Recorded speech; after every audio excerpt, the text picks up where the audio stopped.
September 14th, and the time is 10:06. Thank you for joining us, those of you who are here. We also welcome AAG Olson, who's joining us, and I want to note that Member Carey, who is our liaison with Utah State Board of Education, who contributes and is with us each time, just today had a conflict and asked to be excused. So we excuse him today. I've asked Member Cisneros if she would offer the like I'm going into a prayer, if she would lead us in the Pledge of Allegiance. So, Member Cisneros.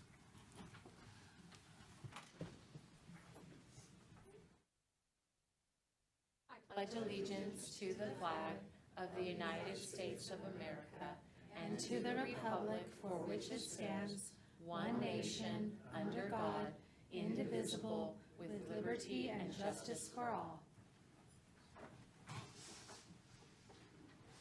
Thank you. And she wanted to do it like a kindergartner, but she restrained that enthusiasm that little kids have. If you've ever worked in a kindergarten or first grade class, and the kindergartners, if you're coming in new and you're not doing it the way the teacher does, they do.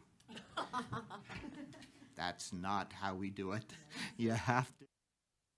Their teacher does it, because that's the most important person in their lives at that age. So it's so great. I brought with me a couple of things, but let's start with our public comment.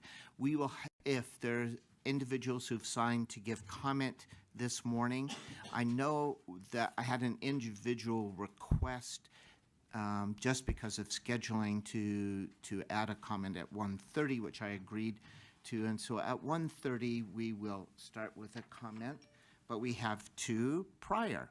So Carolyn Charette and Daniel Baker both would like to. So Ms. Charette, if you would like to come on up first. Thank you so much. Good to see you. Do I have to do something to this? Or, oh, it's automatic. It's so beautiful.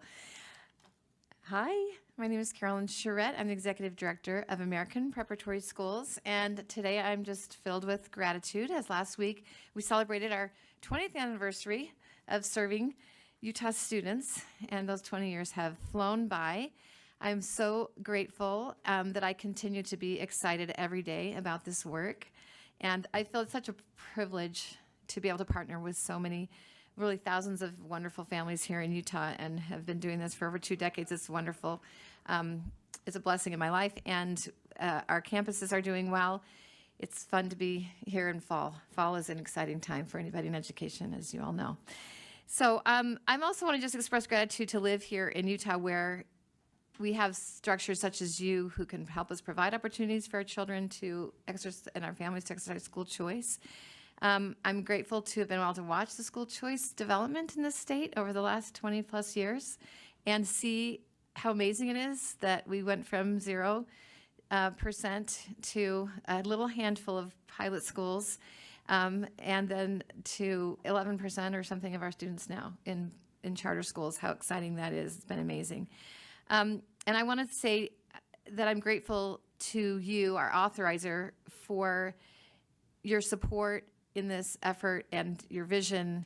I have read the proposed strategic plan that you guys will be considering later today, and I want to express my enthusiasm for the plan, and I'm really excited about how well articulated the plan is. I just want to quickly highlight 2 parts in particular. First, as I quote, the plan says, "The board actively champions the principles of educational autonomy, innovation, and flexibility in pedagogy, organization, and management." What an exciting and forward-thinking statement. As you know, innovation sometimes disrupts the status quo, and we have certainly found this to be true at various times in our 20-year history. This past few years especially, we have experienced some disagreements with our regulator on some of the innovative practices that we have brought to children, especially our special needs children. But we're very excited that last week the USBE voted to remove our corrective action plan on our special education program, and we feel we are moving forward into a new era of support and cooperation, insight, and understanding about innovative practices for special needs kids, especially in Utah. I'm feeling some hope that there are some new things being seen as benefits to our children. So we want to thank you, our authorizer, for your steady support of our charter during this last 3 or 4 years of intense regulatory work that we've been engaged in. The second part of the plan I'd just like to quickly point out is listed as one of your priorities, forming productive partnerships with authorized schools. And I just wanted you to know how grateful we are for this focus that you have, and we look forward to a continued positive and productive partnership with you, and we commit to doing all we can to support this priority. And finally, just a special general thank you for being citizens who are willing to volunteer your time and work on boards. If our country didn't have people like you willing to work on boards, we would not have all the amazing things that we enjoy. So thank you so much. Thank you. Thank you for coming, spending the time to share with us today, too. Thank you so much, Mr. Baker. Hi, my name is Daniel Baker. I'm having a bit of flashback because last time I sat here, I got heckled from the crowd. So And they all look very pleasant yeah, these ones look today. better. Yeah, this is a much better audience. My name is Daniel Baker. I am a parent. I have 4 students that are currently in charter schools in Utah, grade 1st up through 7th. I also work with charter schools. I've worked with APA now for 14 years, but I've also worked with schools in Nevada, West Virginia, Michigan. One of the unique things I think I bring to at least our organization is my undergrad work and some work beyond that was in business and economics. And so I kind of look at things both from the education side and then the economics, smart decision-making side.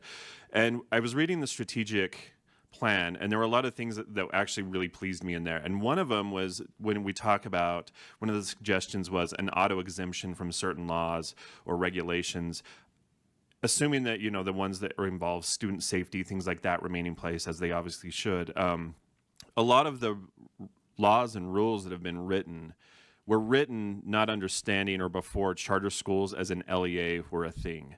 And so there's a lot of places in the law where language will say LEA, where it may be not really applicable to charter schools like it should be. I think that they could resolve those things through legislative action and that sort of avenue. But what I've seen in other states is states where they've built automatic exemptions into the charter system, it's basically removed a lot of the overhead that charter schools are just frankly not equipped to deal with. We're not a taxing authority, and so we have a limited pool of resources. If some need arises, we can't just generate more revenue. And so it's been really important for me to advocate for this. I'm very much and I believe Utah is let's get the least amount of restriction on things as possible and let people innovate. By all accounts, our students in Utah, we're a very, very high performance state in education. Our kids, when it comes to states that require the ACT, our kids are in the top every year. We do well in the NAEP. We're in top 10 every year, and we do it much cheaper than any other state. So we're doing things right, but I think it is that innovation that is driving that. I'm a firm believer in free market, and that if we remove restrictions on the market, parents will vote with their feet, with their kids' feet, really. They're going to send kids to schools that they like and that they believe are producing what they want. And so when I was reading this, there's a few things in there that kind of tied to this, and I was really pleased to see that the strategic plan is thinking about these. Let's not over-regulate, let's not overburden, let's not overmanage, because in the private sector, you always weigh the cost of what's the cost of monitoring versus what do you resolve essentially in inefficiency. And if the cost to monitor is more than the inefficiency, then you're wasting money.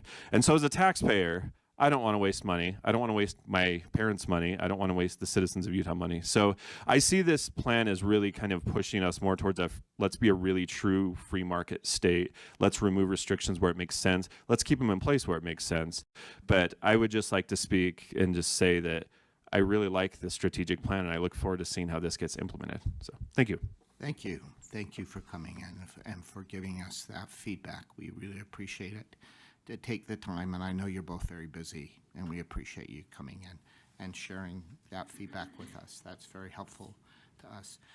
And we need to continue to work to make sure charters have adequate resources. But I'm going to tell you, you don't want to be a taxing entity, because if you think you get heckled from a crowd in here, you just go to a truth and taxation hearing sometime, and you'll hear heckling going on. So, but we need to make sure those are in place. And thank you for your feedback on the other aspects of the plan too. We really appreciate it. Those are the two comments that we have this morning, and as I indicated, we'll have another one at 1:30, right at 1:30 as we return from lunch.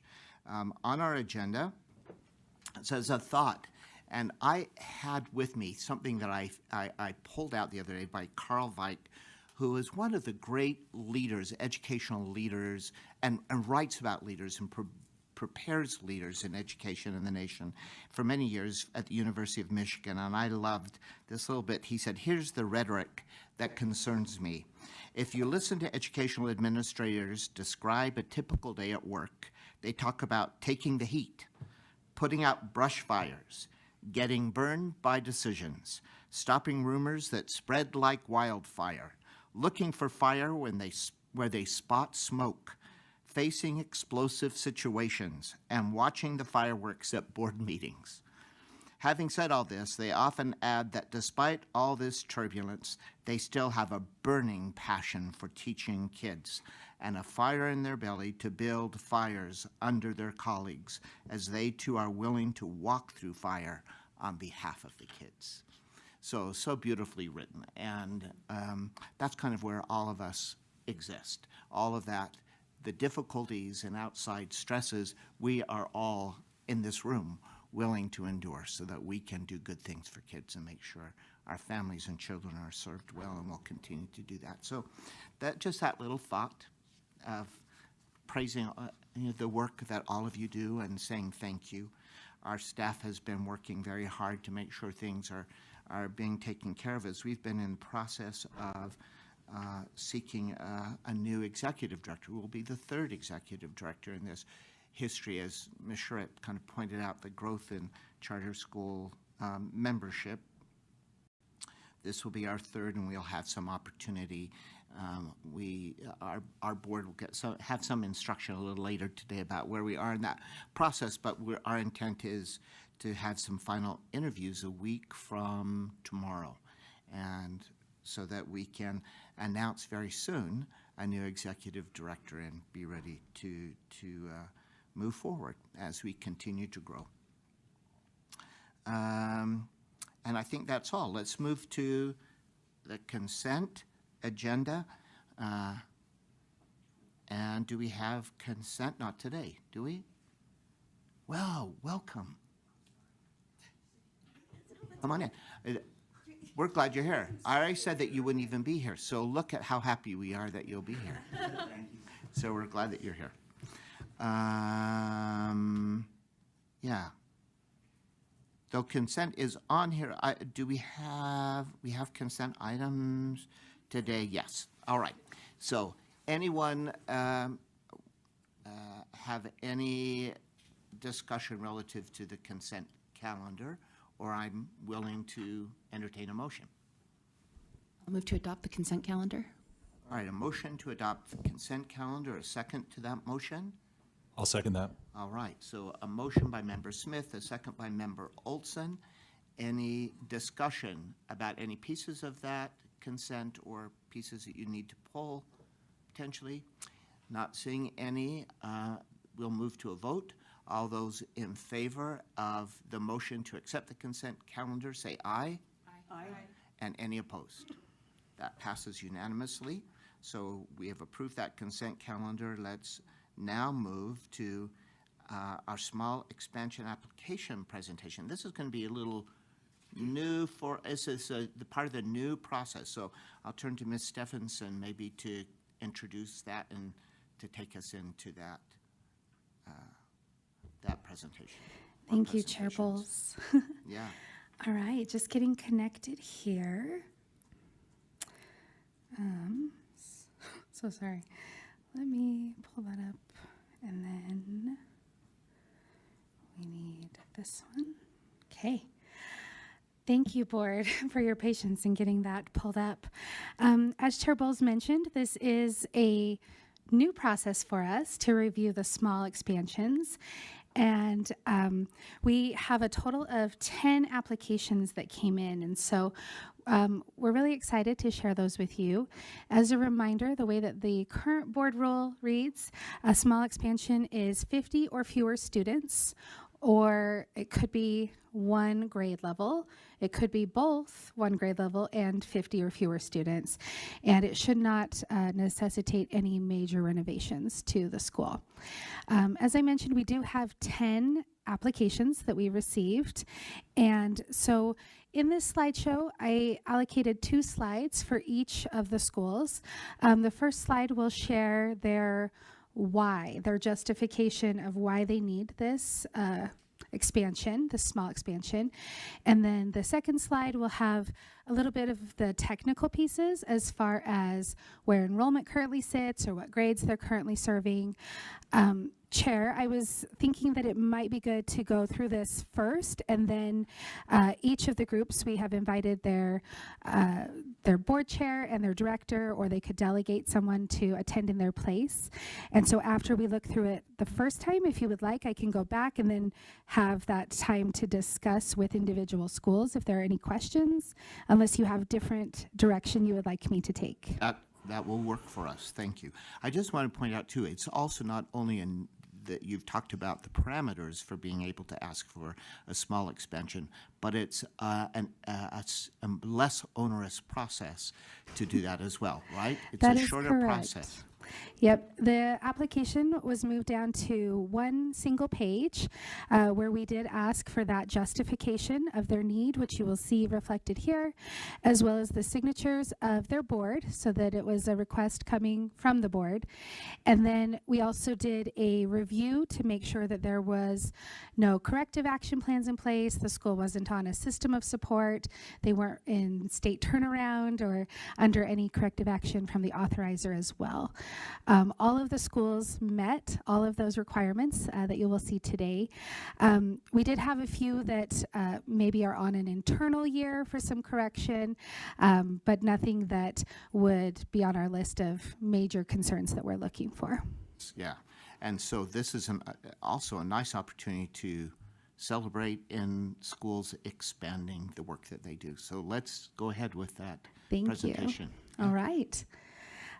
So as we mentioned, sorry, I forgot I had this process slide. So yes, our definition, they are providing that justification of need, and then staff to do that check for any concerns. And each school does have representatives that are either here in person or online that can also address any questions that you may have as we invite them up after this first go through.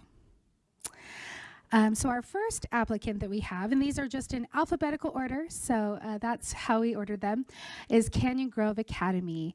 Canyon Grove Academy is asking for 50 additional students. As you can see there, they have been running a hybrid distance education program for about the last 5 years.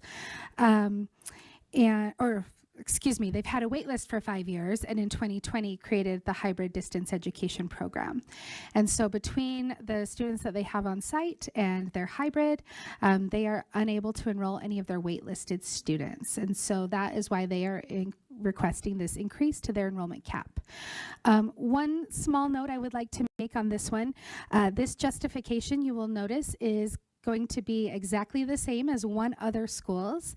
The other school we had shared as like, here's a model of something you could say, and Canyon Grove felt like that also applied to them, and so used that model statement. And so it does apply to both schools, but that's why you will see a redundancy on just this one statement between 2 schools. As far as their technical pieces, Canyon Grove Academy is right now at 101.1% enrolled.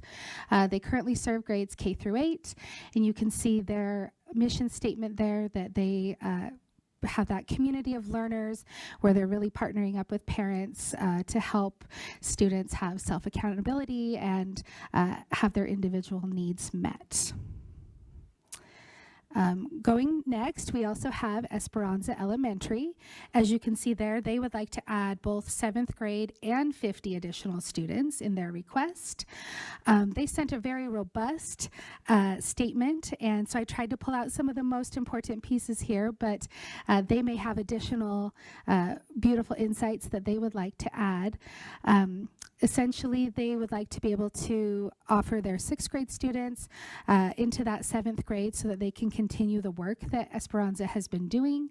They have found much success, and you can see from some of those numbers there, when they began, they were like 9% in mathematics, 10% in language arts, and 11% in science. And through their efforts, they've been able to grow all of those percentages to 35%, 30%, and 36% respectively. So huge growth, as well as the support of the Spanish language and culture and community. And so they would like to be able to continue that for students after the 6th grade where they currently end. So looking at their technical pieces, they are at 100.8% enrolled, and they, again, serve currently K through 6, so this would be adding that 7th grade in addition to their seats. From their mission statement, you can see that their stakeholders try to work as a team to help each student become biliterate, multicultural, and to acquire the skills and attributes they need to be successful both in their local and global community. Next, we have an application from Freedom Preparatory Academy. You will notice that Freedom Preparatory Academy does have 4 locations throughout the state, and so this is specific to their St. George campus. At the St. George campus, they would like to be able to add a 6th grade.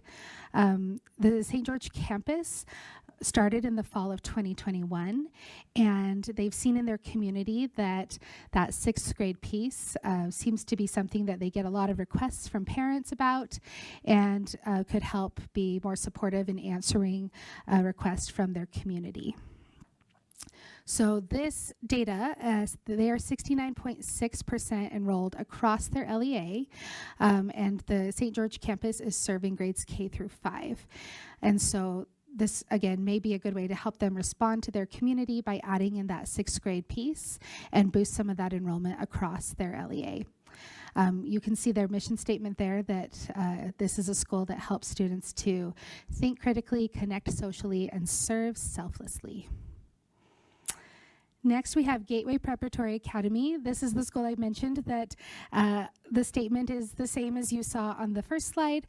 This was actually one of our very first applications we received, and we've been working together with Gateway for a number of years, and they were so excited about this updated process, and you know, everything looked really good the way they had phrased things, so we used this as one of our model examples that we were able to share when others had questions.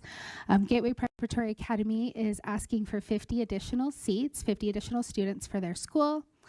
They are at 102.2% enrolled, and they serve grades K through 8.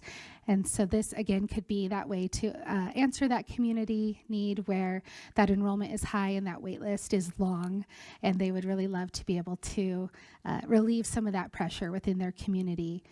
Their mission is that they're providing individualized education, which emphasizes life skills and also helping to provide a safe, respectful, and supportive environment for students.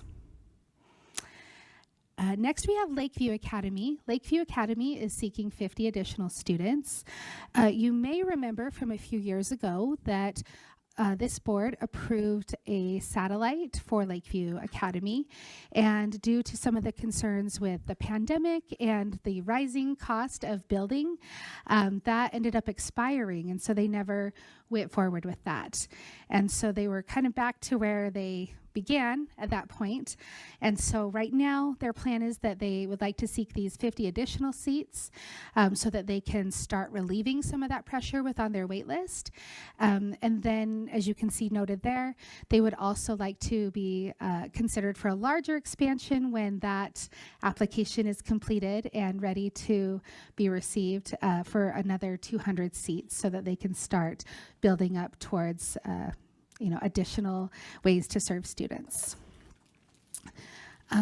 Right now, they are 101% enrolled, and they serve grades K through 9. You can see their mission there. They are trying to develop capable, confident, and contributing members of society. And they feel that those 3 C's are an integral part of their purpose and the design of their program. And it really is something they take pride in developing their students to be capable, confident, and contributing. Next, we have New Aims, and the New Aims request is to add 9th grade and 50 additional students.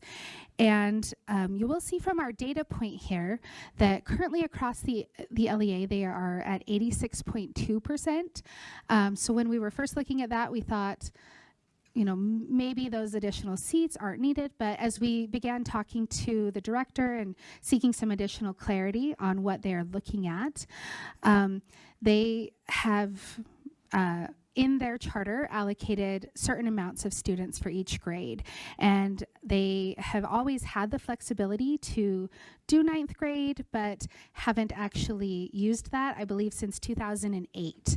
And so they would like to, officially begin offering this 9th grade back. And by having those 50 additional seats, that gives them some flexibility into which grade levels, if a student comes into 9th grade or if they need some additional 10th grade seats, that they could kind of move those seats around and make sure that they are remaining true to their charter as far as enrolling a certain amount of students in a certain grade level.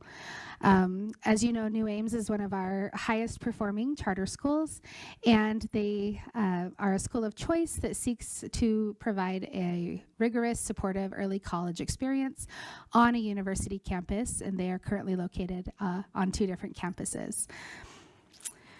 Next, we get to St. George Academy. St. George Academy has asked to add 7th grade.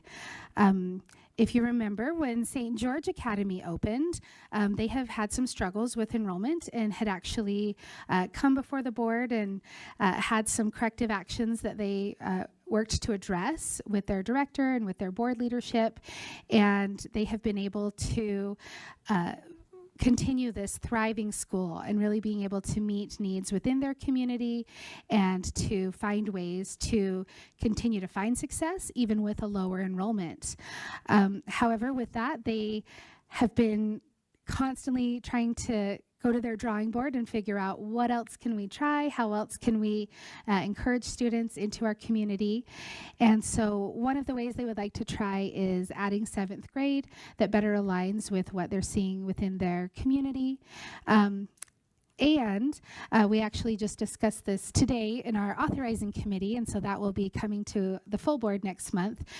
They've changed on their vision statement, where they had previously been very focused on early college and only early college. They're now trying to create a more inclusive high school environment and middle school environment for the students that are attending. And so they would still have that college prep aspect, but also being able to provide services for students that are not ready for that rigorous environment. So again, they are currently at 40.4% enrolled, serving grades 8 through 12, but their suggestion is that adding that 7th grade could be a piece to help boost that enrollment and help them continue to find success. The mission as it currently reads is that they are providing their students with a strong academic foundation that prepares them for a successful university experience and their future learning endeavors. And as noted, there are some slight changes there that we'll be reviewing as a board next month as well. Next, we get to Utah Arts Academy. Utah Arts Academy would like to add 8th grade. They are located in St. George, and when that split occurred from Tuacahn and Utah Arts Academy was created, they found that adding 8th grade would be a benefit to them. You can see there that in their area, K through 5 is typically what their elementary schools are serving. Intermediate is covering 6 through 7. Junior high covers 8 through 9. And then high school for the district model is 10 through 12. And so right now, where they have been doing 9 through 12, they fall right in the middle of that junior high range. And so their hope is that by adding that 8th grade, they can also meet the needs of their community and help ensure that students are not having to transfer in the middle of a junior high year. So for their technical pieces, they are 60.9% enrolled and currently serving grades 9 through 12. Their mission statement is that they are combining a rigorous academic program with pre-professional training in the performing, visual, and media arts, and that they find that by stimulating their students' creativity, they can really give a robust educational experience that appeals to universities and other pursuits that these students might have. Next, we have Valley Academy. Valley would like to add 9th grade and 50 additional students. Valley is another one of our schools that has been working closely with staff for the last few years and is really hopeful that they can get this release valve here. They are actually our highest enrolled charter school, and you'll see there that their current charter has a max of 500 students. They have a wait list that's, over 200 students, and that they can accommodate about 650 without any renovations and while still keeping their student count low. And so they feel like they have the space, they are ready to take on these students, and that it would also fit into their community model. I was also appreciative of their last statement there that they find in their community that some of their students have a lot of anxiety about attending an extra school, and so this again would be another way that they can respond to their student needs and their parent needs by hopefully helping to eliminate some of that anxiety that students might feel. As I mentioned, they are our highest enrolled of all of our requests. They are sitting at 106.2% enrolled, and that is with a wait list as well. So they currently serve grades K through 8, and you'll see their statement there that they are dedicated to achieving excellence in education through character and pathways for the future. And they have that little asterisks there that their pathways includes these beautiful 4 pillars where it's academics, technology, fine and performing arts, and social emotional learning.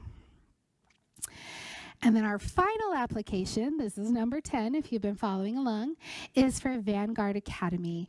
Vanguard Academy would like to add 50 additional students.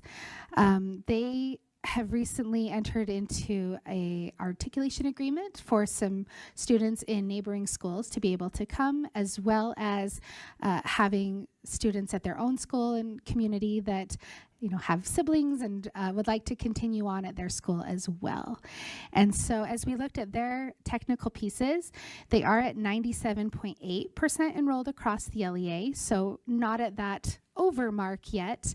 However, we wanted to commend them on their approach of looking forward and trying to be proactive before they get to that 100% mark, even though they're right close there, so that they can continue to enroll students both from their community as well as their neighboring communities that now have that articulation agreement and would like to come to Vanguard and participate in their robust academic experience as well.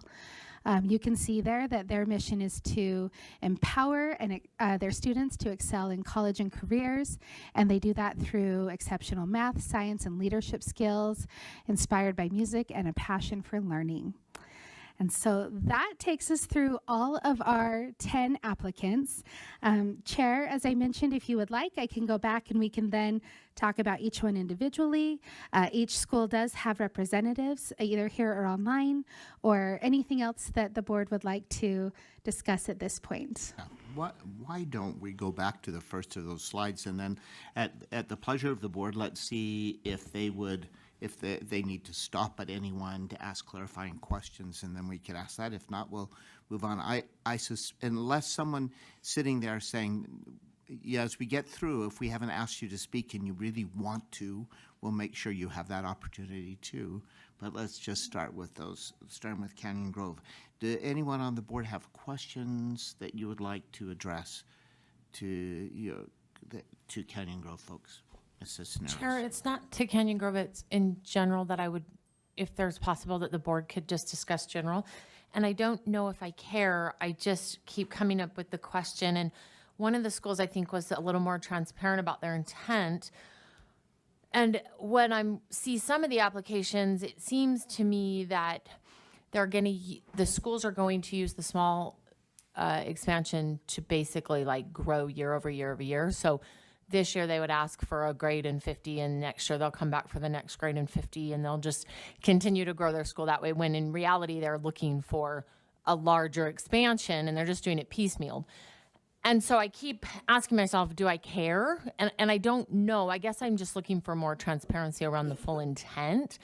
And then some of the requests, although it's one grade and only 50 kids, it's dramatically different. So going from a K-6 to a middle school is a dramatically different process. Going from a middle school to a high school is a dramatically different process.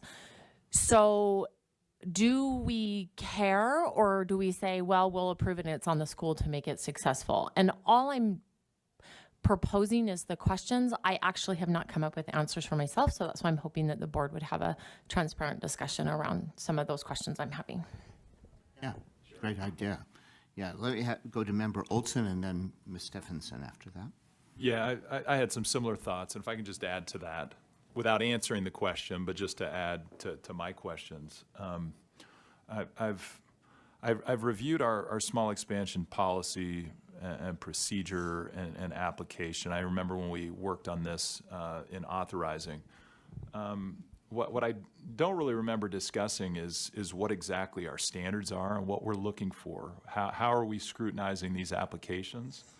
I'm really concerned that several of these applications are schools where they're already struggling significantly in enrollment, and so what are we just hoping that authorizing even more is going to solve the problem at those schools? So I'm just interested in hearing the board members' thoughts about what our standards are for approving these applications, because so far I'm not sure I have any idea what those standards are. So, may I go to Ms. Stephenson and back to Member Smith? Yeah. Thank you, Chair. I just wanted to speak to Member Cisneros' question about if this could be a way to bypass essentially doing a large expansion or a satellite. We had that same question, and I think the safety or the place that holds it from not essentially being that is the requirement of no major renovations. And so really whatever is requested, they would have to be able to accommodate either within their current school or through, you know, some sort of small changes to their school. But I believe, of course, I don't have my crystal ball, but I believe that that will be the safety mechanism there, because there would come a point, if you continue to add students and grades, that I believe additional space or building would be needed to accommodate all of those students and grades. So that is what we've come up with, but again, we'll leave that discussion up to the board. Thank you. Ms. Smith. So I think one of the things that we should look at as we're looking at the expansion requests, the small expansion requests for schools that are not currently at enrollment capacity or that are well below, is they're usually trying to come into alignment with local district, right? And so they're looking at the expansion request as I'm adding a grade and not necessarily adding students as an attempt to fill out my student count and keep myself viable. So I'm generally pretty favorably disposed towards those sorts of requests, because we're trying to help them be successful, and they're not asking to change themselves dramatically. They just want to help their enrollment to be viable.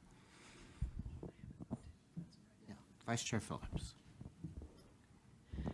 I agree with Member Smith in that the alignment with your district is a huge deal, and it causes all kinds of problems in enrolling students and for the schools that reside in districts that do not align with those districts. But I also want to address the idea of an enrollment problem. This is something that our board has kicked around a lot over the years since I've been on the board, which is now getting to be quite a number of years. And it usually can be defined as a discrepancy between what the school is authorized for in certain years and then ultimately and what it's enrolled at.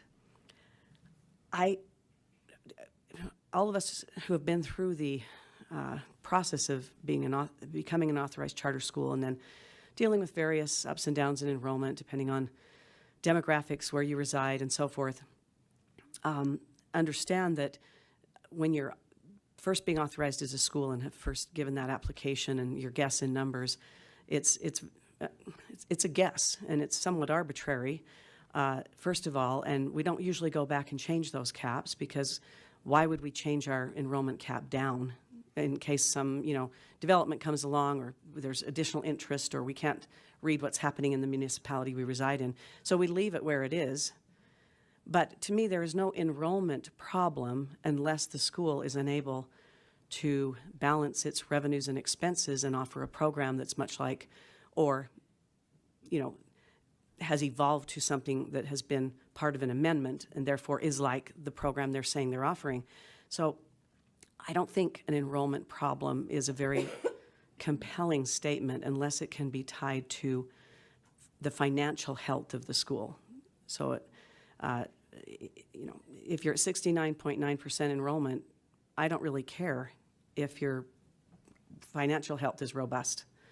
So anyway, I just want to put that out there. If a school has good financial health and wants another 50 students and is, decently aligning with the district and performing, decently, I just don't see why there would be a reason to deny these requests. Thank you. Member Olson. Follow-up. So in view of these applications, going to Vice Chair Phillips' comment, have we performed an evaluation to ensure that each of these schools is in good financial health?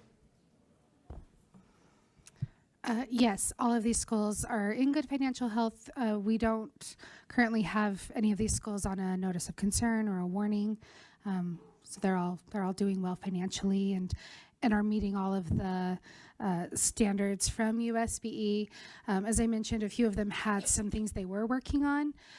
However, in speaking with the different departments here at USBE, they all ultimately agreed that these schools are in good standing with them as well.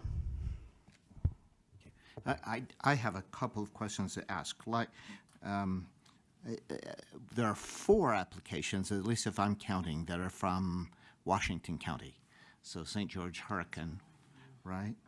You can tell I'm from Utah. I said Hurricane. And, but I have a couple of questions. Like, Freedom Prep, you talked about that across Freedom Prep Academy's campuses, they're at 69.6%. How much in just the St. George campus, because that's where our focus is for this application, for this expansion? Can maybe someone from Freedom Prep can help me with that? So, thank you. Thank you, Chair. Actually, going over the numbers in UCAP, that's a little bit low. If the division, if I did my math right, that 69.9% is a little bit on the low side. However, Freedom's been around 20 years. We've gone through, Member Phillips hit it on the head. There was a time when you had to hold your students, otherwise you couldn't get them. And looking on our allotted amount, we have 2,810 students available for Freedom Prep to expand to. Our buildings will not hold that. So if we brought that down to more manageable rate, we're going to be in the 90%. So that number through the past 20 years, plus we had to assign some Schedule A or something a couple of years ago, and I think we actually might have some double allotted students to Freedom Prep. Now in St. George, we have 296 students enrolled today. I think we're authorized for 400. Thank you, COVID, for slowing us down a little bit, but we're there. And so the students, the parents who want it, we have 28 fifth graders this year alone. We had 25 last year that wanted to come to a 6th grade this year but weren't able to. That's kind of where our basis is. Okay, and adding that grade level. Sir, before we go forward, can I ask for your names and your positions, please? Yes, Chris Helvey, Director of Finance. And Buddy Ivy, I'm the Director of Operations. And then we have Lynn Herring, Executive Director, and our board chairs online. Thank you. That helps me with that question. Other questions for Freedom Prep anyone needs to ask right now? Okay. We are K-12, so we're okay on doing any of the expansions all the way up. Thank you. I just was curious about that campus particularly, just so we're talking apples to apples, really. So thank you so much. I also want to ask, just for me to know, New Ames, for example, New Ames opened with 2 campuses, in Davis and in Weber. The Weber campus did not sustain after a couple of years, but I understand in the last year or two, New Ames added the Weber campus back, and the Davis campus is on the Davis Weber State University campus, but they've added the Weber again, right? I'm sorry, Chair. Go ahead, Member Spiker, go ahead. Oh, that's right. We just have to move it. Is that it? Uh-huh. Okay. Please come on. I am a professor at Weber State, so that's the only reason I have a little bit more in-depth knowledge about the school, but I think it would be better for them to respond. I apologize. That was my brain thinking out loud. But that's all right. What my, Campuses, one on Weber State Davis. Yeah. And we occupy the Norda Engineering Building on the Weber State campus. In fact, that's why the Norda building was approved to be built, was because we signed the lease and the operating and maintenance agreement. But that adding back was only in the last couple of years, right? How long ago? So I we- helped to start New Ames. That's why I'm saying. You sure did. So we have 1,175 current students at New Ames. So between the 2 campuses, so the North Campus has just shy of 500, and the campus in Davis is about 736 right now. Okay. Which Yeah. uh, Yeah. So the pleases reason why me, the honestly, North but yeah, go ahead. The reason why the North Campus was open is our waiting list was so long at the Davis campus. You had a 50% chance of getting in. And actually, we were approached to say, how can you guys serve more students? You can't turn away that many students each year. And so that's when we came through the old process and presented the opening of the North Campus. Yeah, So. wonderful, which is tremendous. I didn't even get to my question yet, but what I was going to ask is this expansion more for the Davis campus or for the Weber campus? So maybe what's different about our expansion is this is a response to COVID and the learning loss in math to COVID. So it would be for the Davis campus. It would be more in response to the Davis campus. All right, that's what. But was- we're finding the math levels coming in are so low for 10th grade, but if they'll stay with us, by the end of their 11th grade, we've been able to bring those students' math levels back to pre-COVID levels for New Ames. So then the idea is, wow, how much more could we work with if we brought them by the end of their 10th grade back up to those levels? Yeah. May So I ask your names and Yeah. your positions, please? Yes, Kelly Booth, Executive Director of New Ames. Susan Johnson, I'm board chair. So the hope is then add to that Davis campus in 9th grade to help them, if they can stay with you that time, you can get them back up. And for folks to know, of course, that is that model, hopefully to have an associate's degree by the time they conclude, and if their math levels are low, that obviously is a problem. And so to try to get that point, this is one of the Bill and Melinda Gates Foundation original. Early college, like- high school. Yeah, early college high Governor schools, Levitt. as Member Cisneros has been engaged in one of those as well. So, yeah, thank you. That helps me. I'm pleased. I just like to continue to follow the history of the school because I'm interested too. Thank you. No, we remediate our incoming students in math the summer before they start if they need. And that's been since the very beginning. However, we're seeing the need for more rigorous intervention at an earlier grade. Yeah, understandable. Thank you. Go ahead. And the other part is our sister LEA schools with the other ECAs that exist in the state of Utah that were accredited through the governor's office, actually. They've all reported success with adding 9th grade and that it has made a big difference in Actually, adding that. Not accredited through the governor's office. They were Approved, started. They start. What makes the early college schools different is they started out of the governor's office. They didn't start out anywhere else. Actually, not exactly Yeah. right, but I'll give you the history Okay, sometime. I need because, that. I would like that history. Because Mike Jacobson and I actually wrote that charter, so for New Ames. So I'll tell you some of that sometime. Yeah, I would love that.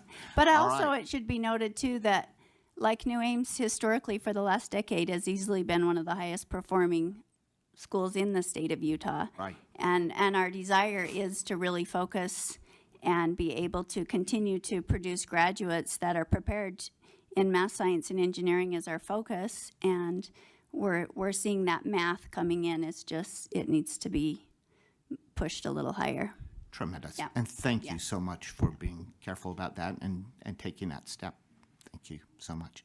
I don't have any other questions of New Ames. Anyone else? Mostly mine were curiosity questions and to see So where I that have a was placement. question for Stephanie Spencer. So you're a professor at Weber State.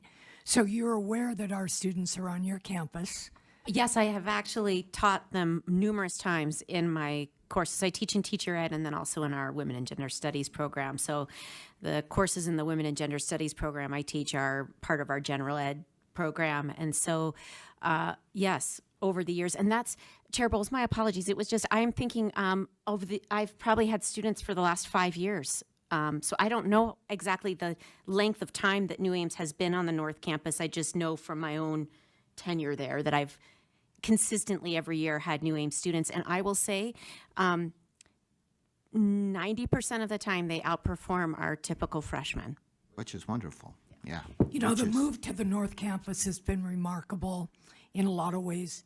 Last year, we had 36% minority population overall in our school amongst all students. We have 70-plus students for whom English is not a first language. We've increased our special ed enrollment dramatically. And yet, our ACT last year was, 25.1 at the Davis campus and At the north, it was a little lower than that, but it's Yeah, so great. Yeah, the reason I asked that mostly is because it did start with 2 campuses initially, but the Weber campus went away for a while. It and then started came with back. trailers behind Davis Tech and at the Iomega, abandoned Iomega Administrative Building. And when we moved onto the Weber State Davis campus, truthfully, I'm not sure we would have survived because our teachers were living out of the trunks of their cars. It was just a completely different time than it is now. Yeah, and a lot of that was, we could give credit to now Senator Milner, but then President Milner at Weber State University, who really made that happen. Yeah. Wonderful. Thank you so much. Any other questions for New Ames folks? Anyone? Thank you so much. Thank you for the good work that you do. And we know it's one of our very high-performing schools in this state as well. Are you? Yes. You're done? I want to ask one other question. So with Vanguard, I want to ask a question about, we know that Vanguard has now some articulation agreements, but have they started those articulation agreements yet?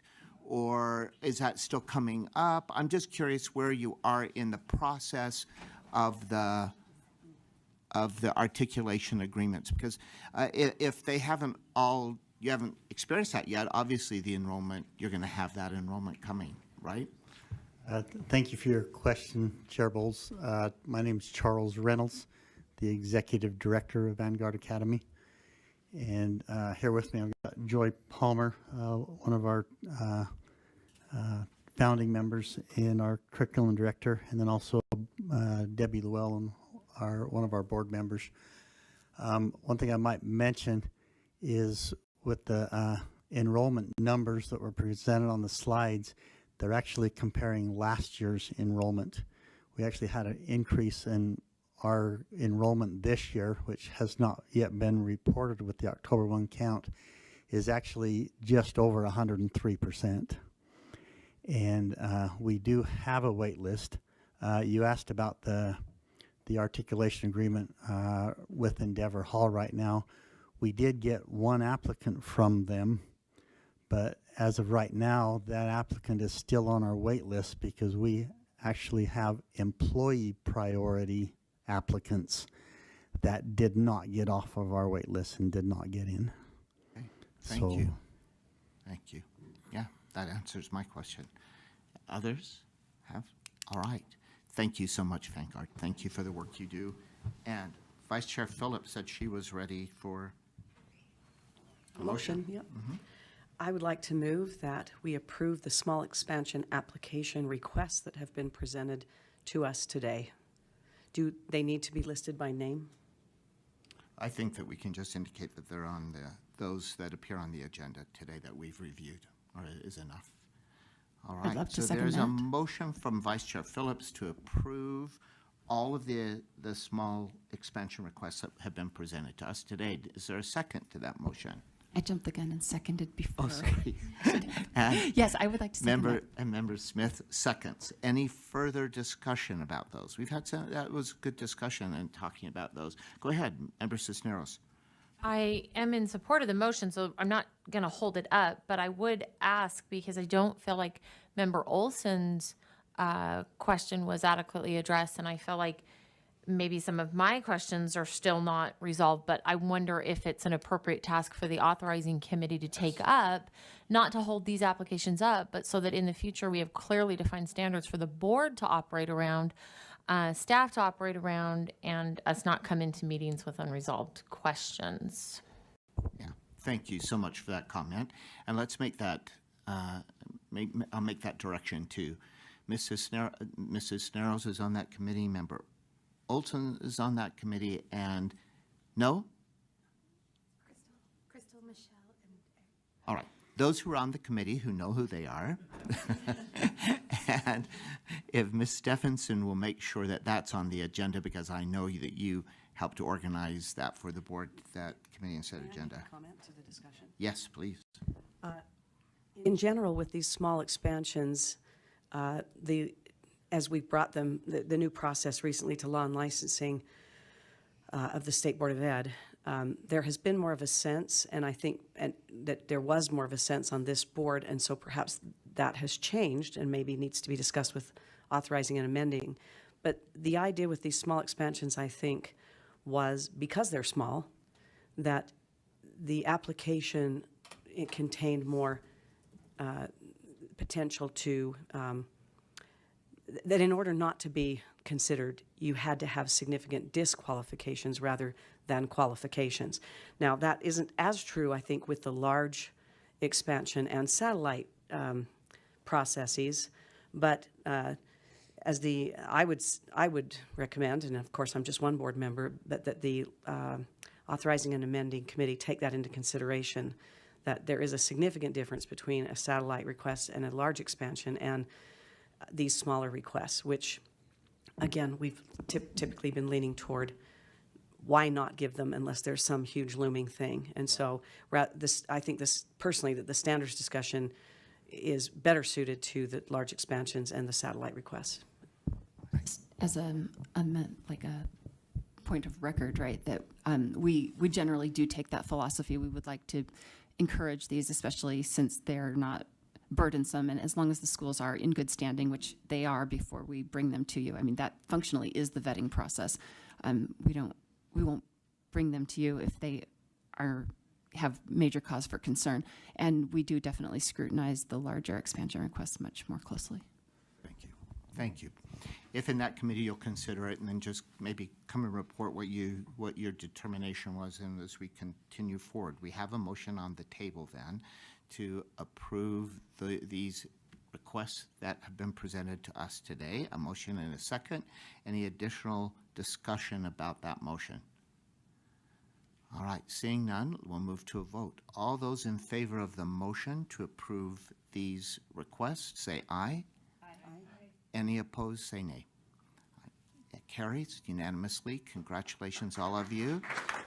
We thank you for the great work you're doing, and it really is a good problem to want to add students. That's a good problem. So go and have fun. Thank you so much. Thank you. Thank you. All right. We have now an item, American Principals Academy Application Review and Feedback. You'll remember that this was something that we did that this was something that we have a waiver to our normal process in order to expedite this. It's something that we need to, do you need to begin, Ms. Stephenson? Anything you wanted to add to it first, or do we need to, go ahead. I'm happy to let you introduce it, any additional things, but if you're ready for us to start the work group feedback report. We're ready whenever you are. Go ahead, we're ready. Thank you. All right. Thank you, board, for your consideration of that last item. And now we're excited to talk about American Principals Academy. Just a few reminders of their key details. This school is hoping to be located in Cedar City and will ultimately serve grades K through 12. However, in their application, they are simply starting as a K through 9. This school also, in their application, had the temporary facility for 3 years before they would seek to move into a more permanent facility. Also, it was indicated that their max enrollment would be 1,089 students. However, they are starting with 300, and the lines within the application where they could share that growth plan for the next 3 years only indicated the 300 students. So that may be an additional item that you would want to ask about, what that growth plan looks like. Currently, if approved, they would have 30 students per grade for K through 9. As Chair Bowles mentioned, our timeline with this is a little different. We typically are reviewing our new school applications in January. And so a quick refresher as to why this is here today is that this application is seeking a waiver. And as we talked with them and discussed what that waiver was for, it ultimately falls under Board Rule 277552-3, which is the charter school authorization process. As you know, our process has been approved by the USBE, and that included the times when we would review applications and provide feedback and be in compliance with our process. And so because this is outside of that typical process, it was determined that they would need a waiver. The school feels like there's a real estate opportunity that will expire if they stick to our typical timeline. We did want to put up here just what the timeline moving forward, if they were authorized today, would be. So beginning with if that vote was affirmative to authorize them, that would occur today. And then the biggest piece on here that's in red is making sure that by October 1, that USBE has been notified. And so that was part of why it had to come before the board today for that review. There are a few different moving pieces here that we want to talk about within that timeline. If approved today, then their waiver request would also need to be approved by the USBE. So we are anticipating that in October it would go to law and licensing, and November is when there would be a waiver from the full USBE board. As you can see there, I highlighted that. That is one potential area of concern. If the USBE does not approve their waiver, then we would need to discuss what happens with this approval, what timeline does that put them on, what would occur next. The other items there that I highlighted were also just elements that are out of the normal lineup of what needs to happen, and we may want to discuss that with the school. So the next one is then that signed charter agreement in place. We typically try to get that done as soon as possible after approval, but even that with the negotiations and bringing it to the board typically takes a few months. And so one concern that we have, and we brought this up, was that the startup funds have already been begun to be dispersed for schools that are opening in the fall of 24. And so at this point, they would be behind in that disbursement schedule. And until that signed agreement is in place, we are unable to notify USBE that this disbursement needs to go out. And so depending on how long that takes to get a signed charter agreement in place, may or may not be a cause for potential concern. And also recognizing that once we give that notice to USBE that we're ready for a disbursement, it does typically take a few months as the school has to also set up their federal numbers and their state numbers and their accounts so that they can actually receive those funds. Some of the items are already on the typical schedule, such as their readiness to open packet absolutely has to begin no later than January 1st. So we would make sure they had that and were aware of all of those milestones. You can see the March, April, and May is when those milestones are reviewed, and then May is ultimately when our board reviews their readiness to open. So they would be on track with all of that. The only other item there that is still highlighted is the pre-operational training. Again, the schools that are opening in the fall of 24 have already been through 6 months of pre-operational training, helping with contracting and purchasing and legal and sped services, you know, all sorts of topics that are provided by our third-party vendors. And so we would also want to likely address how do we catch up those 6 months of pre-operational training that they would be missing out on. As for the work group, our work group was comprised of employees from both the State Board of Education as well as the State Charter School Board.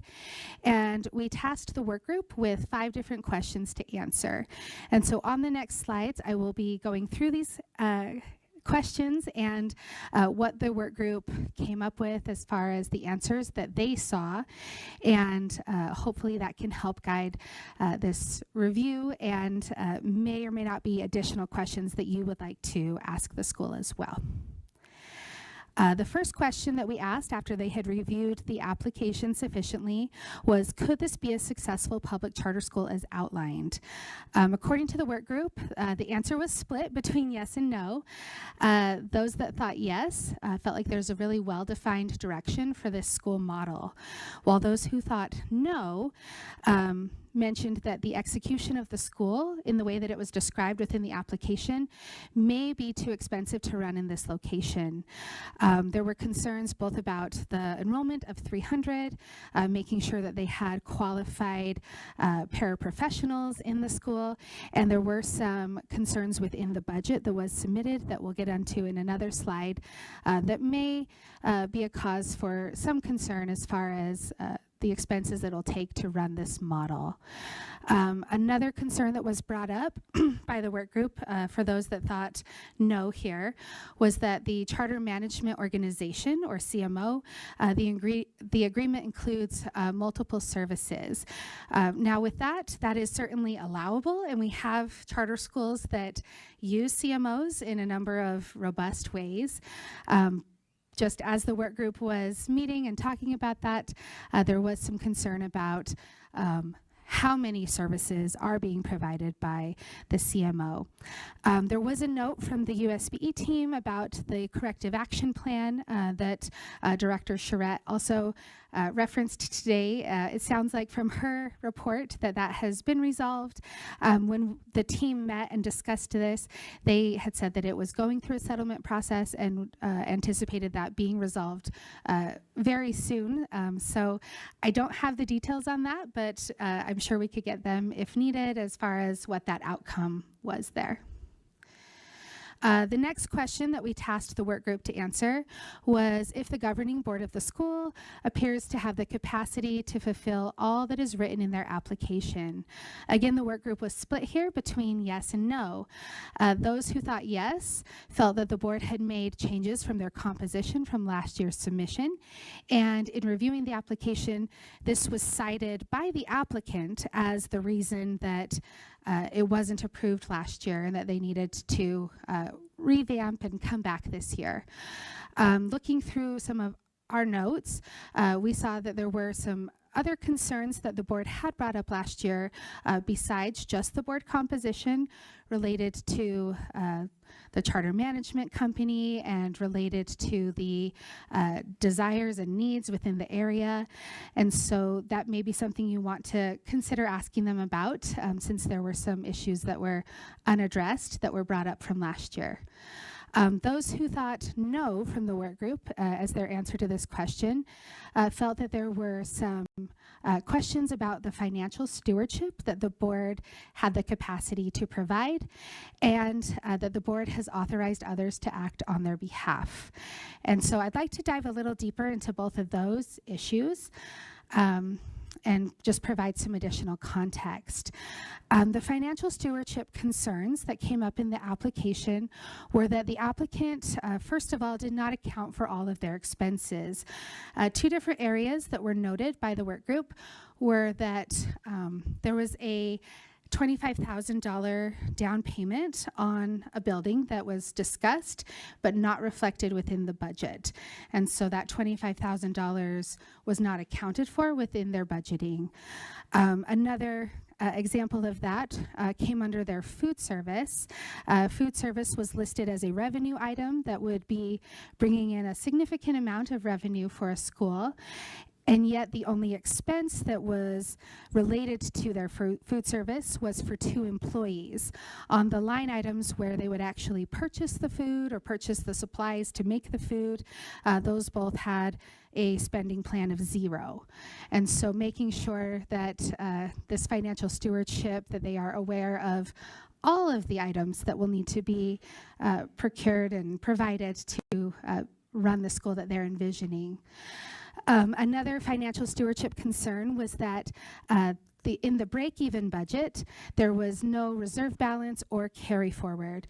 Typically, we ask schools to try to have about a 5% there, recognizing that a break-even budget, they are trying to operate on less at that point, but their break-even budget did come out to exactly 0, and so that may be another concern that the board would like to address. And then the third item is that in the startup fund, the startup grant application, we give the applicants a little table that shows what their funding amounts will be, and kind of a very small way for us to begin assessing that ability to read these documents and have those financial stewardship conversations. We did find that they had some incorrect calculations for both year 2 and 3 in the startup funds that did overinflate their budget from what they would actually be receiving. And so that is something that if they are approved, staff will continue to work with them and make sure that they are able to read, interpret, and use those documents correctly. The other item that had been brought up was that the governing board, since this is that question about does the board have this capacity, is authorizing a lot of their duties or responsibilities out. And so we wanted to just kind of talk a little bit about that, especially in regards to working with charter management organizations. As I'm sure the board knows, charter management organizations are allowable and can really provide a lot of value and service to the schools that they work with. But there are 2 key questions that we try to look at and that you may want to consider. And so the first one would be a school that has a contract for services, but that the school could continue to operate without a CMO. Some examples of this might be if you hired a company that was providing your technical support and running your internet, or a company that's doing your payroll for you.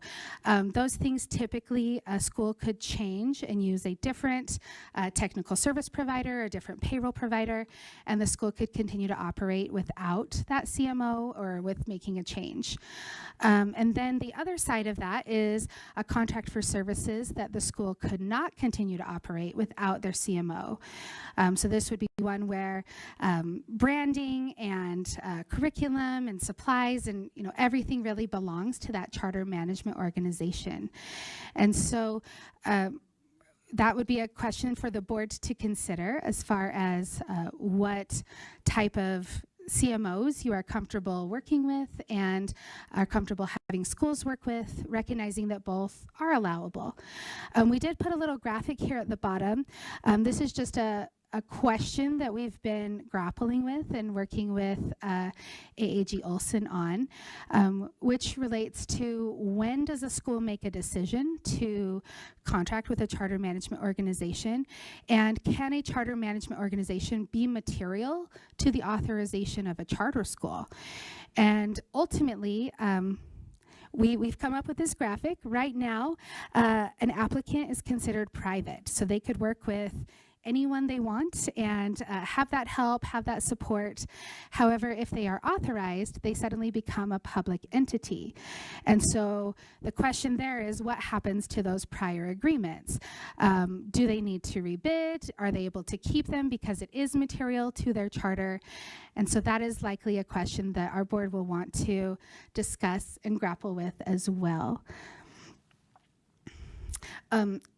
Before I get into this, I should also note the applicant is aware that we've been having this conversation and discussion, and under the direction of our leadership team, they were asked to be, transparent about what that looks like, what they're planning, and so the applicant was extremely transparent within their application about what their contract would look like with their charter management organization, and actually provided a sample agreement. And so that's what I wanted to show next, and just highlight a few different items that, again, as the board, you may want to ask questions about or may want to gain some additional insight on.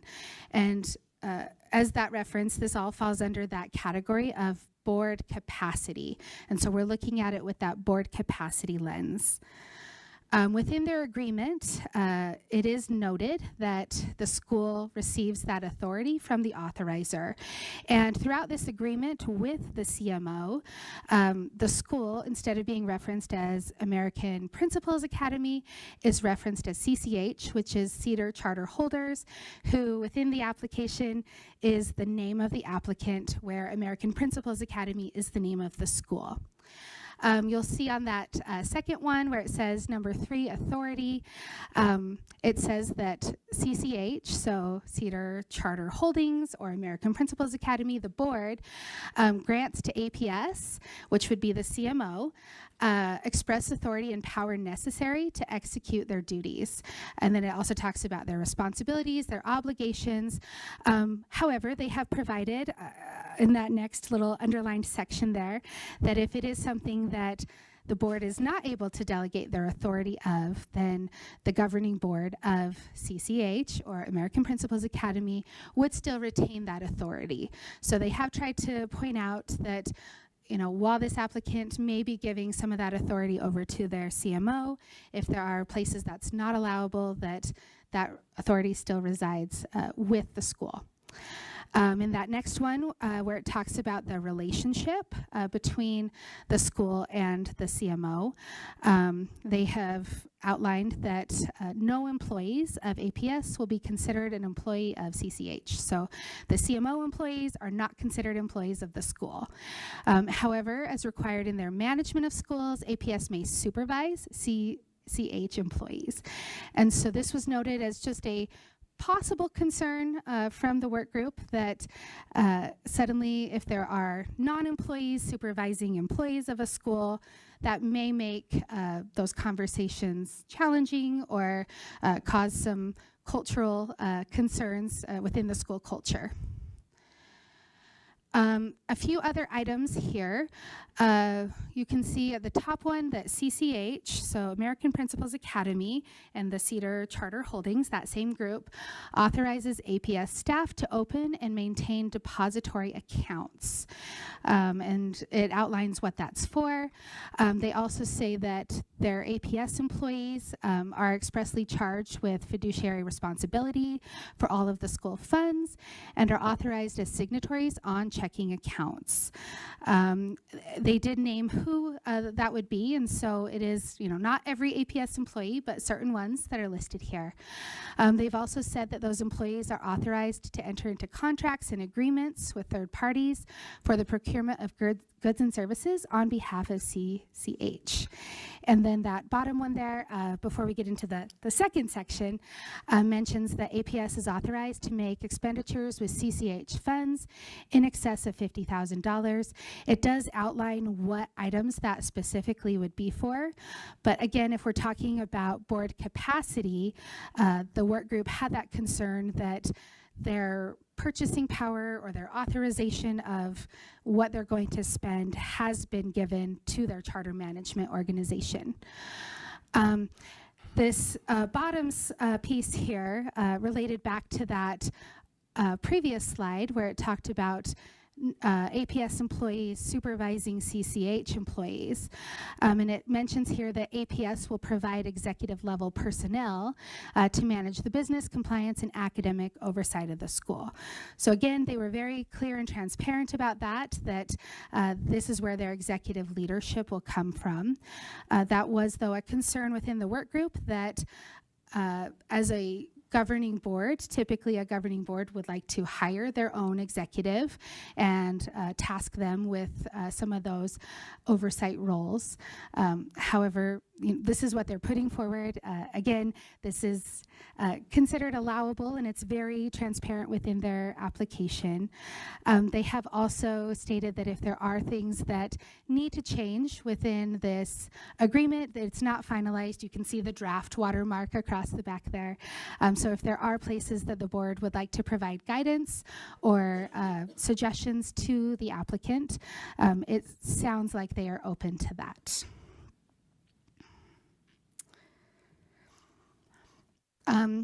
This last part here, item 7 within that agreement talks about the fulfillment of the charter obligations, and multiple lines talk about APS working to fulfill the obligations of their charter.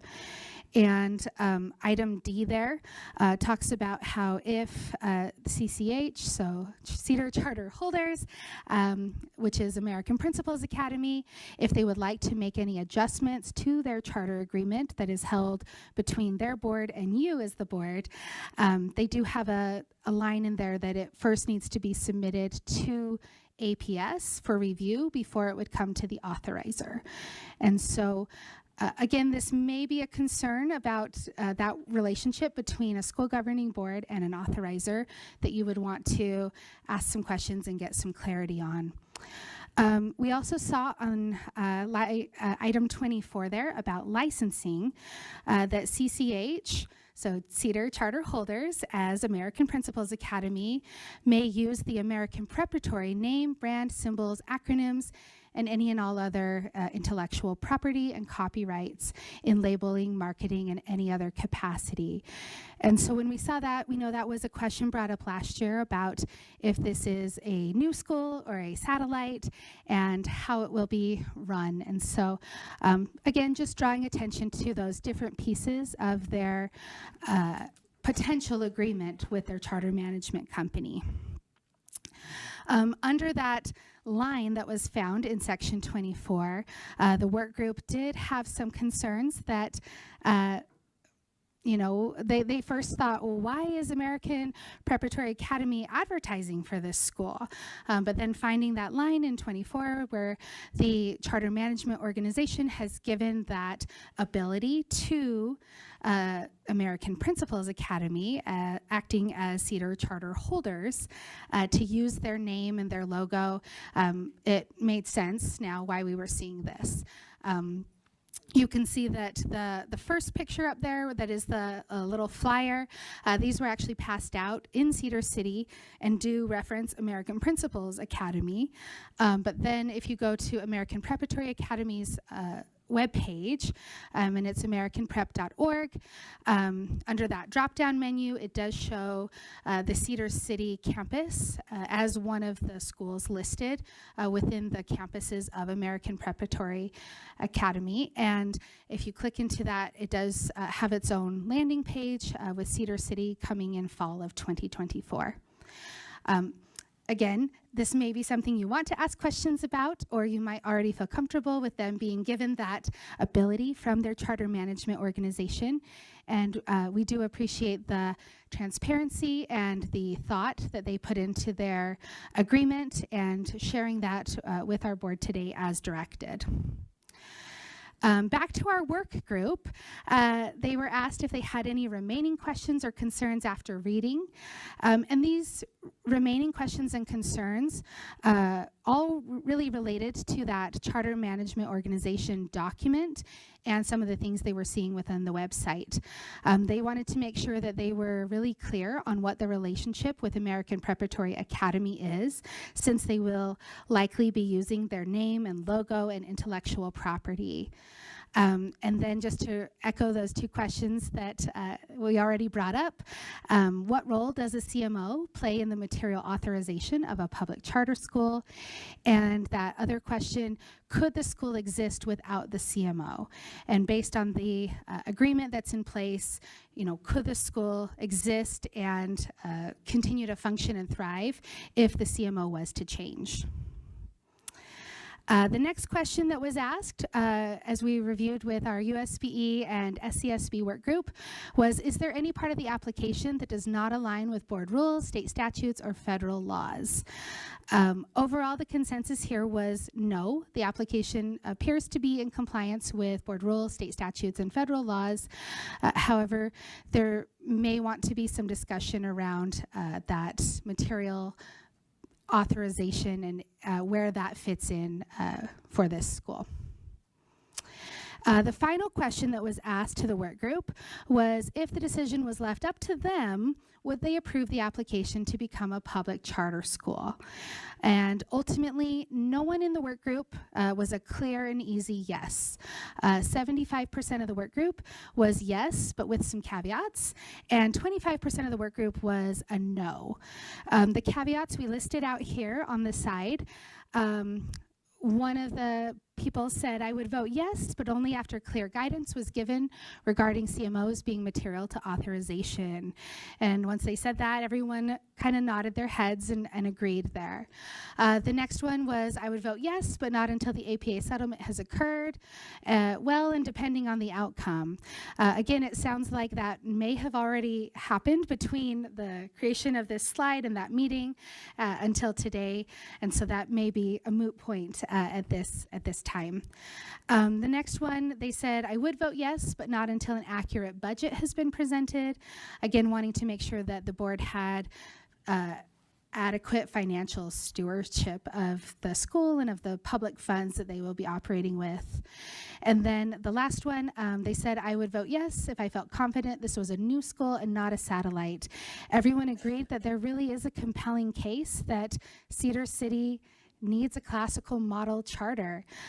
But again, it was still unclear to the work group if this is truly just a satellite that's given the ability to use the APA name and logo and items of intellectual property, or if this truly is a new school contracting with a charter management organization to provide similar services.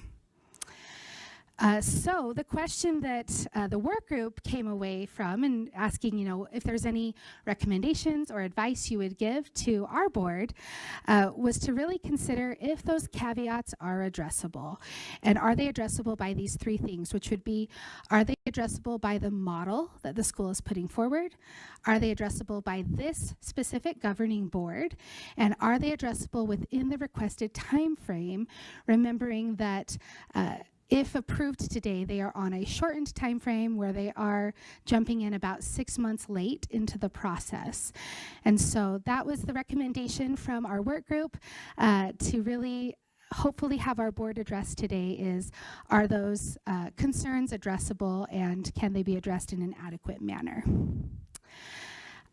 So with that, back to our key details. Again, Cedar City, a K-12 that's going to start as a K-9, a max enrollment of over 1,000 that would start with 300.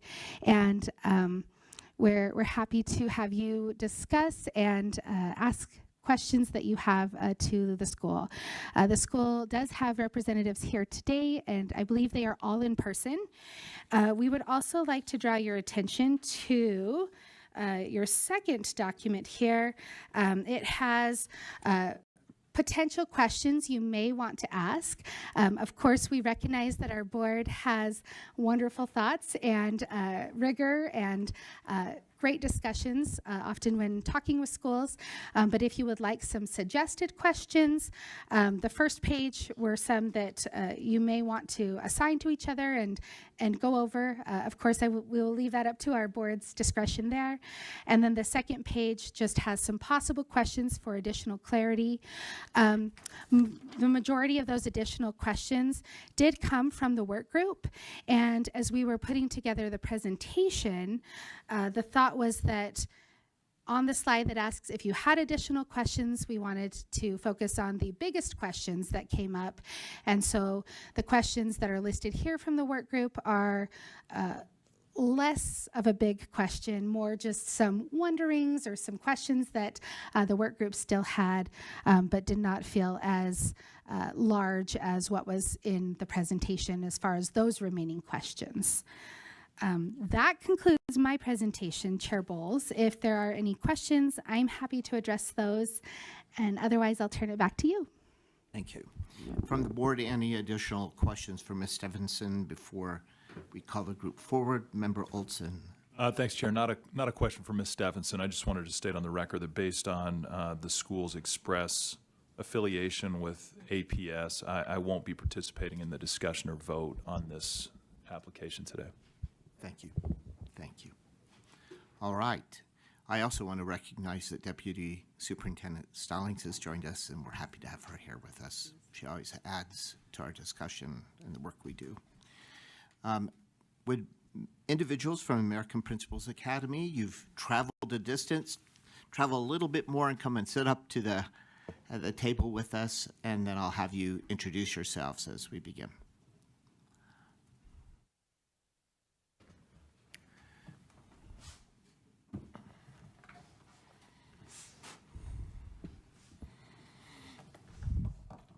Good. We have enough seats for everyone. Good. All right. You just have to pull the mic forward and start to talk, and it will light up for you. Would you mind each introducing yourselves, please? I'm on the end, Chairman, so I guess I'll go. I'm Stephanie Hill, and I'm the newest member of the board. I'm actually on the Iron County School Board. I'm a 27-year veteran high school teacher, having taught 25 years at the nationally ranked Advanced Technologies Academy. I, in fact, did not teach the technologies, but Spanish and English.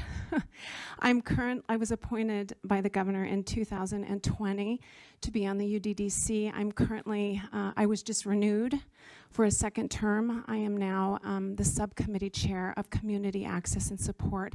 My own son, who is 19 years old, having recently graduated from Cedar High School, was afflicted and still carries some traits of autism. I was deeply invested in advocating for disability rights at the Nevada legislature over about a 10-year period. So I was especially delighted to hear that the cap was removed, because I'm one of those moms, along with being a teacher. Anyway, thank you, Chairman, Board. It's a pleasure and an honor to be with you here today. Thank you, Ms. Hill. I am Kelly Hoffling. This is my second time on the board. I just got appointed as vice chair now, so yep. Excellent. Casey Anderson, I'm the chair of the board. In my previous capacity, when we met last year, I was a rehabilitation counselor for the state of Utah. Since then, there's been a change. I'm now administrative officer for a company. We have 300 employees, and my primary position is to deal with auditing, regulatory compliance, and HR issues that are always a joy to deal with. So, thank you. Hi, I'm Cammie Merrill. I serve as the secretary of this board. My second time back as well, and happy to be here. Thank you. Thank you. Hi, Matt Howard. I'm the treasurer. I've lived in Cedar City for 10 years now with my family. I've got 6 children, and I'm also really excited to be here. Excellent. Thank you. Or just talk. Just talk, and it will start. Mm-hmm. That one's not set up. Aha. There we go. That one is. It wasn't just me, was it? My name is Blaine Hoffling. I'm an attorney. I have a background in education that goes back a little ways. I represented the Iron County School District for 15 years or so, including the launch of Success. So it was during that time that they launched Success. Some time ago, wanting to get out of the practice of law, I started a company that now has 140 employees across several platforms. One of those platforms is a private school that is accredited by Cognia. And as of this morning, we received our special ed designation or certificate. So we're really excited about that. So I've got a little experience in the laws affecting education and obviously contracts and things like that. Excellent. Thank you for sharing that mic back and forth, the two of you, as you need. We appreciate it. And I want to point out to our board that that means that their full board is here with us today and present. So it shows their commitment to this school. So now I'll turn time to board members to ask questions and things that you are interested in knowing as you make a decision whether or not to approve this school on this short timeline. Short timeline, even though we know it feels like to you a long timeline, but it's short as far as the approval process. All right. Vice Chair Phillips, did you want to launch? Yes, I think I do. All right. So thank you so much for all being here. And it's been compelling to hear about your story and the interest that there is in Cedar City for this school and for this model and for this curriculum. One of the things that I'm also pleased about is that you've been transparent about your relationship or potential relationship with a CMO and a specific CMO. One of the things that I'm struggling to understand, and I'm hoping more that A.G. Olson or others on the board who are more expert in this area could help me understand. A couple things make me feel okay about the relationship between the CMO and the school. One is that it seems to me to be contractual between two nonprofits. It seems to me to be transparent.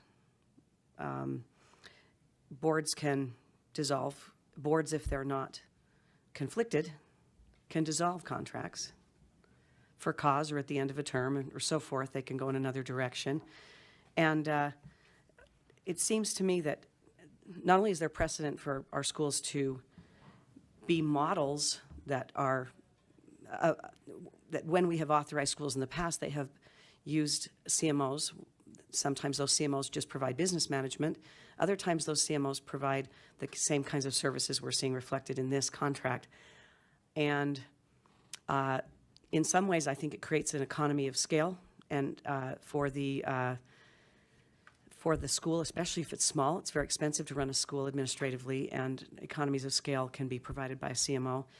And so it actually is maybe a good thing for a small school at times. And then also, if that CMO, which is not always the case, has proprietary intellectual property that you want to use, it makes sense to me to enter into a contract that allows you to use it. And when we ask the question, could this school exist without it? Well, not this school the way it would look. That is to say, with its logo and with its specific proprietary curriculum, but it could certainly exist and adopt something else. So I'm not sure. I'm not sure that the question should be asked so much. Would it be this school without this CMO? No, it would not. But would it still be a school? Could the board go in another direction? Could the board adopt a different curriculum and sort of pedagogical model? Yes. I mean, assuming they were financially healthy and could do so. So I just want to make sure that I'm understanding. There's clearly a precedent for our schools to do these things. Now, if we say, can they do this before they are authorized? Yes, they're private, they can. Does the long arm of the law go back to that relationship and disallow it once they're authorized with public monies? I don't know. We haven't imposed that in the past on others.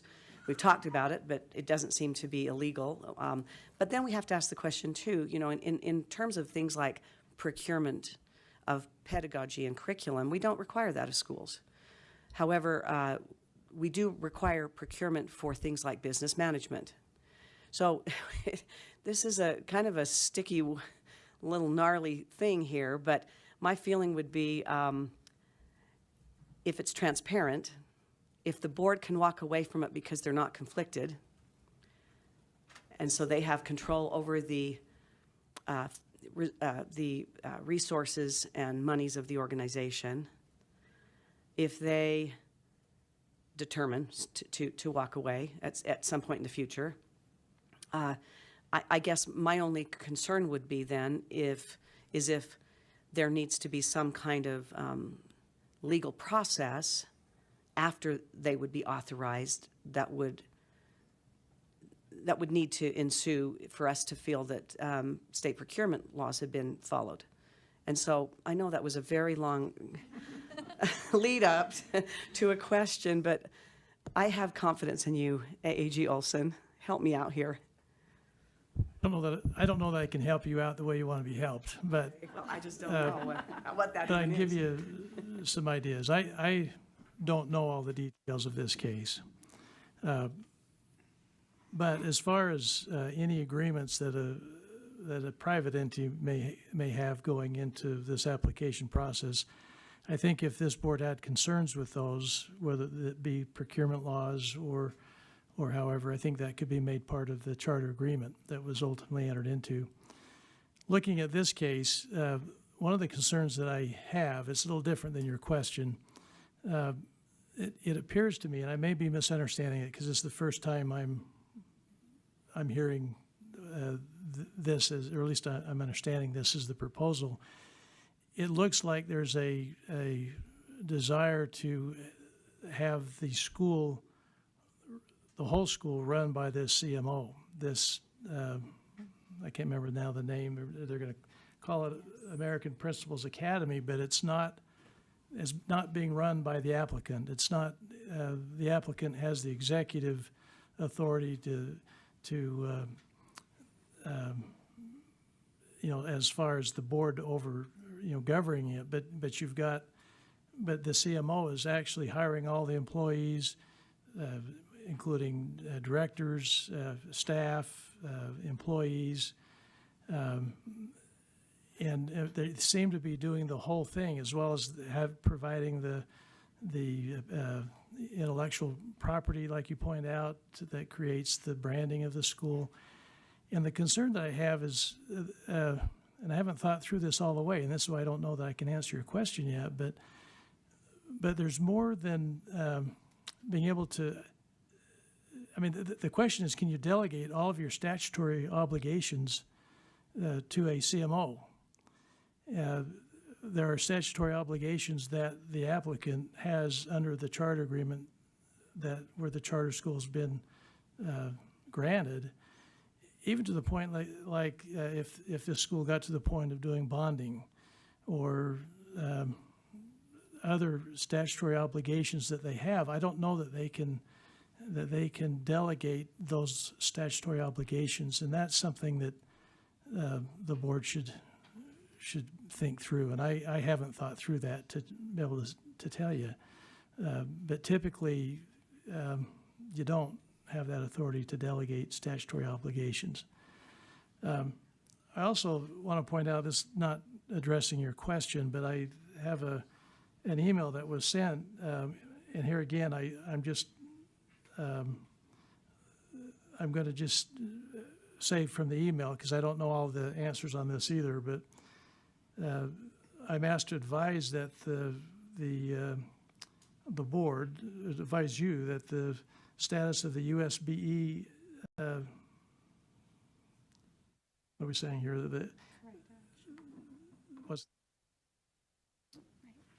Well, the APA has received notification that they are on a cap for non-compliance with APL. I'm not sure what APL is. Teacher licensing. Apple. That's something that you might ask, I want to ask the school about. And I don't know what that involves. So I don't know I'm just being a messenger on that point. Absolutely, please. So I'm going to be honest. Thank you so much, though, for that information. I know that this school is planning to enter into a contractual obligation or contract for certain services and so on, and intellectual property use and curriculum and model with the same management company that APA, as in American Preparatory Academy is managed by. I'm sure I said that sentence wrong because I was thinking about what APA stands for in each of these cases. But I'll be honest, I'm not sure how that legally concerns this conversation, because this is a different group of board members coming to us asking for an authorization of a charter school, who then will enter into a contract with a management system, a CMO, that for certain services as well as for proprietary model and curriculum and intellectual property. So it is a different group of people. It's not the same group of people legally. It's not the same group of people who have started the 501c3 that is coming before us. And I'm not sure that in contracting those services, they are in fact relinquishing their statutory obligation. I don't think you can ever do that, and you can't certainly do it contractually. So they are contractually saying, we don't want to hire everybody, we want you to do it, it's a big job. And we do have schools all over the place in our state who contract those same services from other management companies because they don't want to do it either. And then there are other schools that contract part of those services from various organizations or from other organizations that aren't full CMOs, business management and other things. And even when they contract business management services, the board still does not relinquish its fiduciary duty and everything else. They're just asking other people, not themselves, to do it. So I just want to make sure we're talking about the relevant things, and I don't know all the answers to the questions, but I don't understand.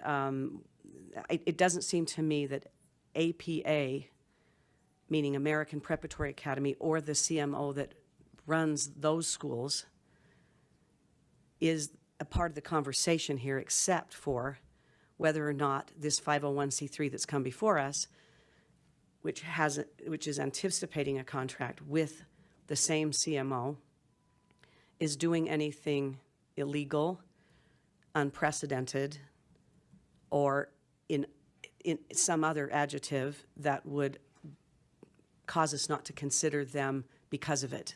That's what I don't know. So, yeah, go ahead. Again, being the messenger on this Apple, it said that it applies here because the management company, their website says they employ the teachers. That's where the company's employing the teachers. I can address that, actually. So the Apple program is an alternative pathway to professional educator licensing, and it's where any LEA, including charter LEAs, districts, can apply to the USBE under a very prescriptive template to run within their organizations. Sometimes they're run through consortia like NUSE and CUSE and so on in our state, that can run a program that allows someone, once they've obtained an associate educator license, which is a very low gate, to then kind of shepherd and supervise these would-be professional license holders. You can teach with this lower license, but to a professional license. And usually that entails having these individuals take courses from SUU or Salt Lake Community College, or even courses that have been developed within the LEA, although most LEAs don't have the bandwidth to do that, and they contract that out to the universities and so on. And so what happens is when the educator with the AEL license has fulfilled all the requirements, you have an opportunity, including the testing, including the clinical experiences and so on, you as the Apple holder, which is a program holder, apply and recommend an individual to professional licensure. And the USBE has the opportunity, obligation at that point to deny that and tell you why, or to allow it and say, yes, this person has a professional license. There have been a number of Apple programs that have been audited in the past little while that have been found lacking.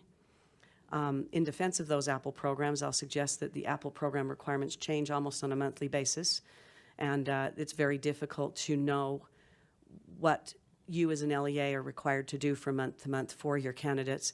So for me personally, having them have a little bit of a hiccup in their Apple program is in no way an indictment. But that's one board member's opinion. Thank you.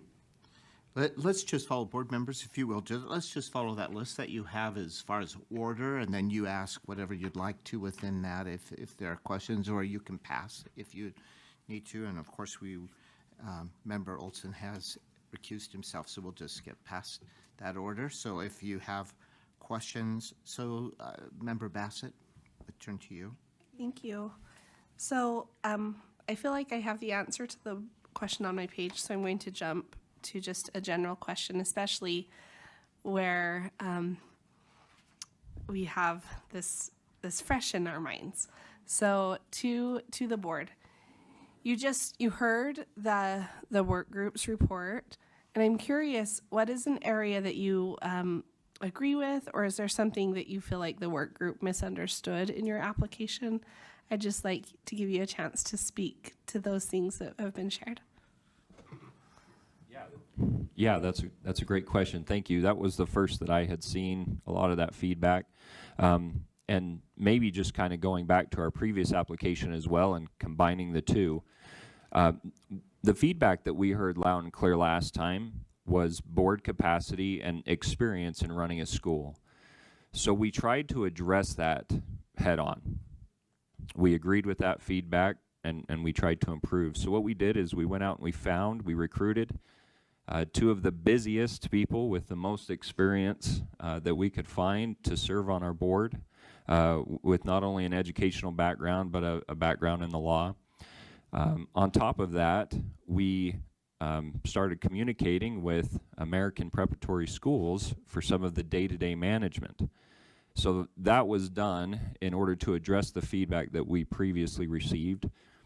On top of that, two of the members previously from our board that had a relationship with American Preparatory Schools are no longer on our board. So we feel like we have addressed that on both sides. So some of the, I guess some of those same concerns that were brought up in the work group meeting, I feel like we've worked very hard to address. The second feedback that we heard from the meeting last time was more feedback from the public on what the public wants, as far as like a feasibility study, a market study. So we addressed both of those concerns that you presented to us last time.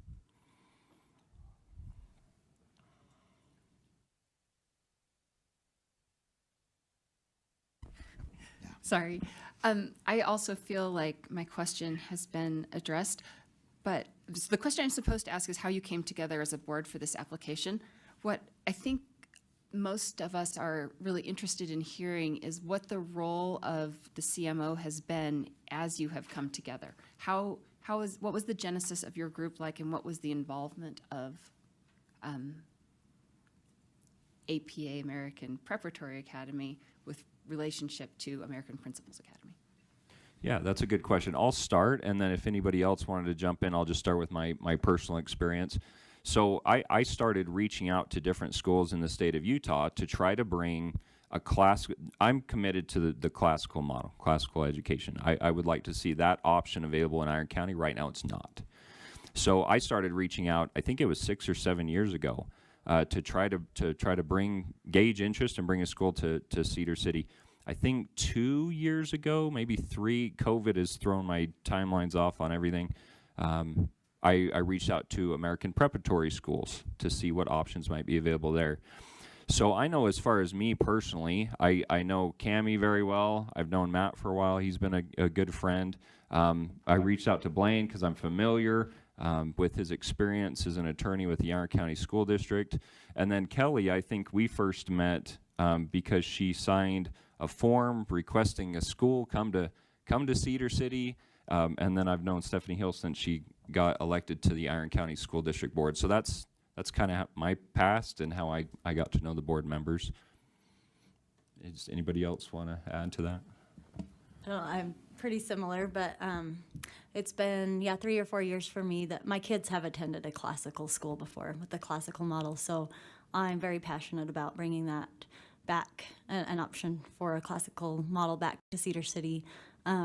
Obviously, selfishly for my own children, but for everybody else. And so when I knew Casey was reaching out to schools and got involved with him, I jumped on board, and that, I guess that's pretty much how I got involved here and became a member of this board.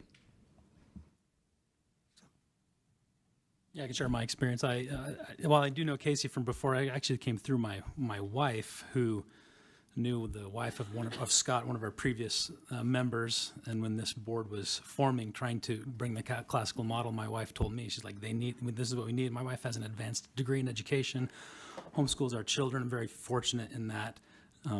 But she's like, this is what we need in Iron County. So she basically told me I needed to be on the board because they needed a treasurer. I have an MBA, I work in business, I can do that. So a lot of the education stuff's over my head, but I'm here basically as kind of the treasurer, business-minded person. And Knowing Blaine's wife as well, I think it might be fair to say that all three of the males on this board are here because we were probably told to do so by our wives. So it works. Hold on. There we go. Actually, Blaine was recruited because he's my father-in-law. So this is how we knew we needed the capacity of an attorney per guidance from you all. And I have known from my mother-in-law and father-in-law and their background in homeschool and my father-in-law's background with the Iron County School Board. So I just asked him at a family gathering if that's something he would do, and he graciously said yes, because he loves the spotlight on him. But I got to know, well, Karen Thalen, our former chair, reached out and asked if there were any homeschool parents that would like to be on the board. And I said yes, because I saw the way that public schools were going throughout the country, and that's something my husband and I had been talking about, having kids. Our oldest is 8, so we've had a couple years to figure out life, and COVID hit, and we're like, we don't know what's going on, and so we homeschooled. And so being on the board and seeing this classical model, I'm like, yes. My husband has toured some classical schools, and he said, yes, this is what I want for my kids, and I know of parents in Cedar who would like this. So I got pushed onto it from my husband. So it's not just wives, it's also husbands. But I have been amazed at working with our board and seeing how much we all want this model and how much we want the classical model. Now, whether it's APS that brings it down, that's why we put it in, because that is who has helped us. But do we have to have American preparatory schools? No, but it is who we have seen who is successful in running a classical school. They have a lot of campuses, and to address what's on their website, they have told us that they're looking into opening a private school in Cedar City. So that has nothing to do with American Preparatory Academy on their website. It is for their private school that might be opening, is what we as a board have been told, because we also had that question. So. Thank you. All right. You want to continue response? Yeah. I'm just here for my looks, as you can tell. I don't have a relationship with American Preparatory. But we raised 8 kids in Iron County, and we were constantly searching for alternatives, choices. Some probably would have opted to go to regular school. Others would have done a little better in a different setting. And so my goal is choice. My goal is, I have probably 50 kids in the private school that we educate on a daily basis. Not one of those programs is the same from kid to kid to kid, because they're different. They're different commodities, they're different people, different experiences. And so I'm an advocate for opportunities and choice. And that's one of the things that attracted me to the board. Plus, Kelly has more power over me than you might imagine. So I would say this with respect to the CMO. Frankly, and I don't know with respect to this one in particular, I do have some experience now that I've met some of the people. You'd be crazy not to seek the assistance of a good CMO to help you develop something. Why in the world would you reinvent the wheel? Why wouldn't you reach out to the best opportunities or experiences that you're aware of to have them help guide? If you can. You know, in the attorney world, we plagiarize like crazy. I hate to say it that way, but you know, it makes it. And then so I'm struggling a little bit to understand what the overall concern is. I think I've heard something in the presentation that you gave about whether it's a carbon copy or is it really its own school. And as far as I can tell from being on the board, it's its own school. It's its own entity. It will operate as its own entity. If it uses that particular CMO, nothing would ever stop it from public-private or at some point turning and going with another CMO if that CMO turned out to be better or had something more that the board was interested in. And then let me just speak really quickly, if I can, to the statutory obligations.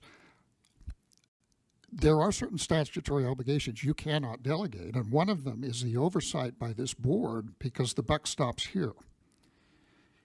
You can certainly delegate teachers and teaching and intellectual property. You can seek intellectual property from other sources. But at the end of the day, this group is responsible. That statutory authority cannot be delegated. And so I'm not worried about the delegation of statutory authority. In fact, I think it's a wise business practice in most situations. I said that wrong.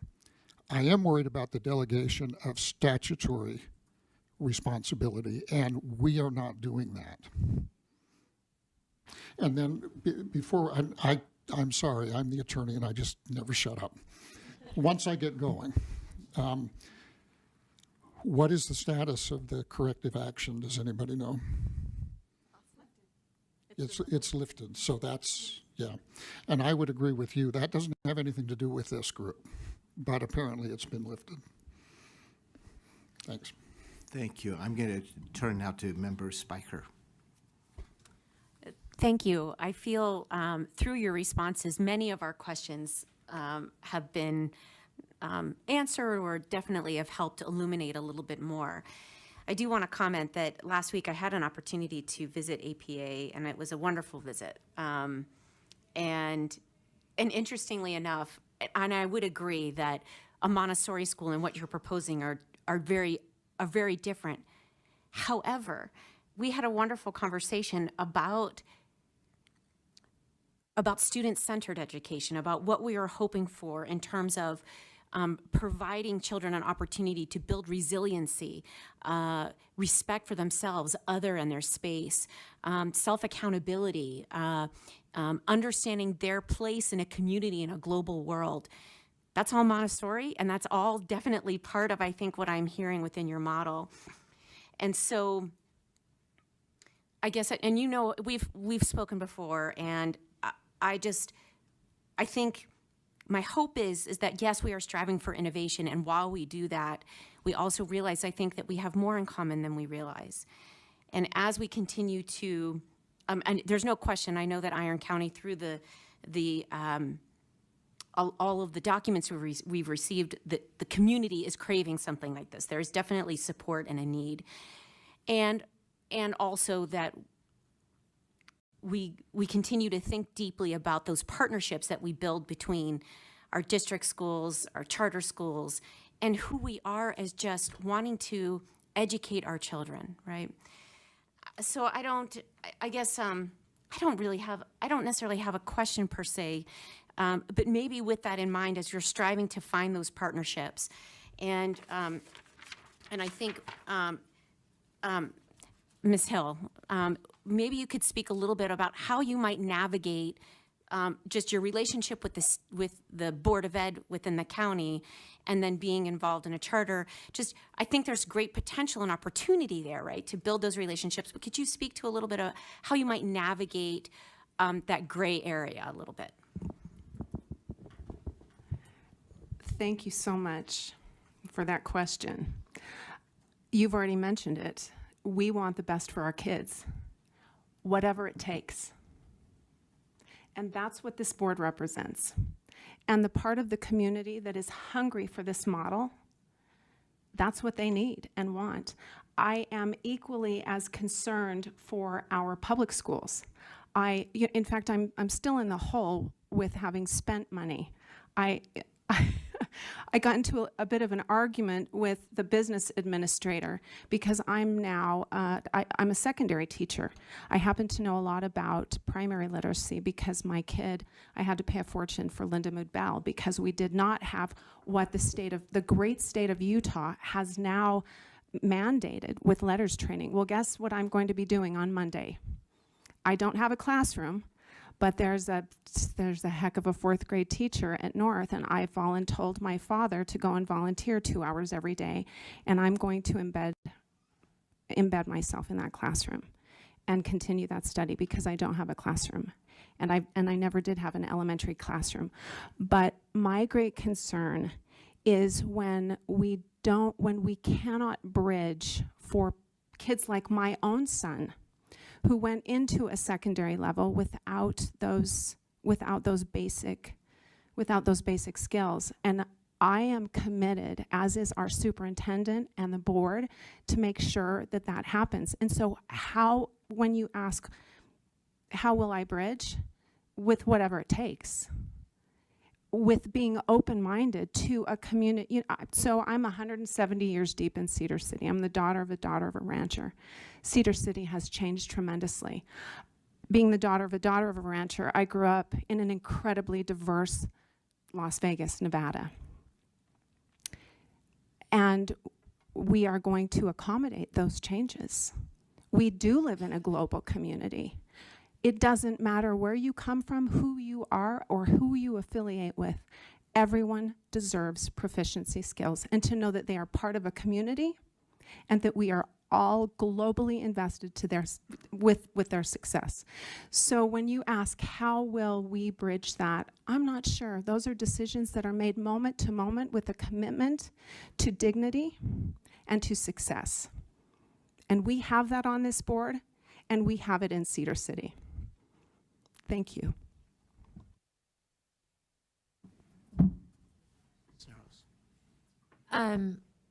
Before I ask my question, I do just want to address that. I actually think having Miss Hill and Iron County School District representation on that board is an asset, not a conflict. I think anytime that we can have higher ed partners, community partners, district partners, and cross-collaborate, we just strengthen the educational community. So thank you for being willing to tackle one more thing.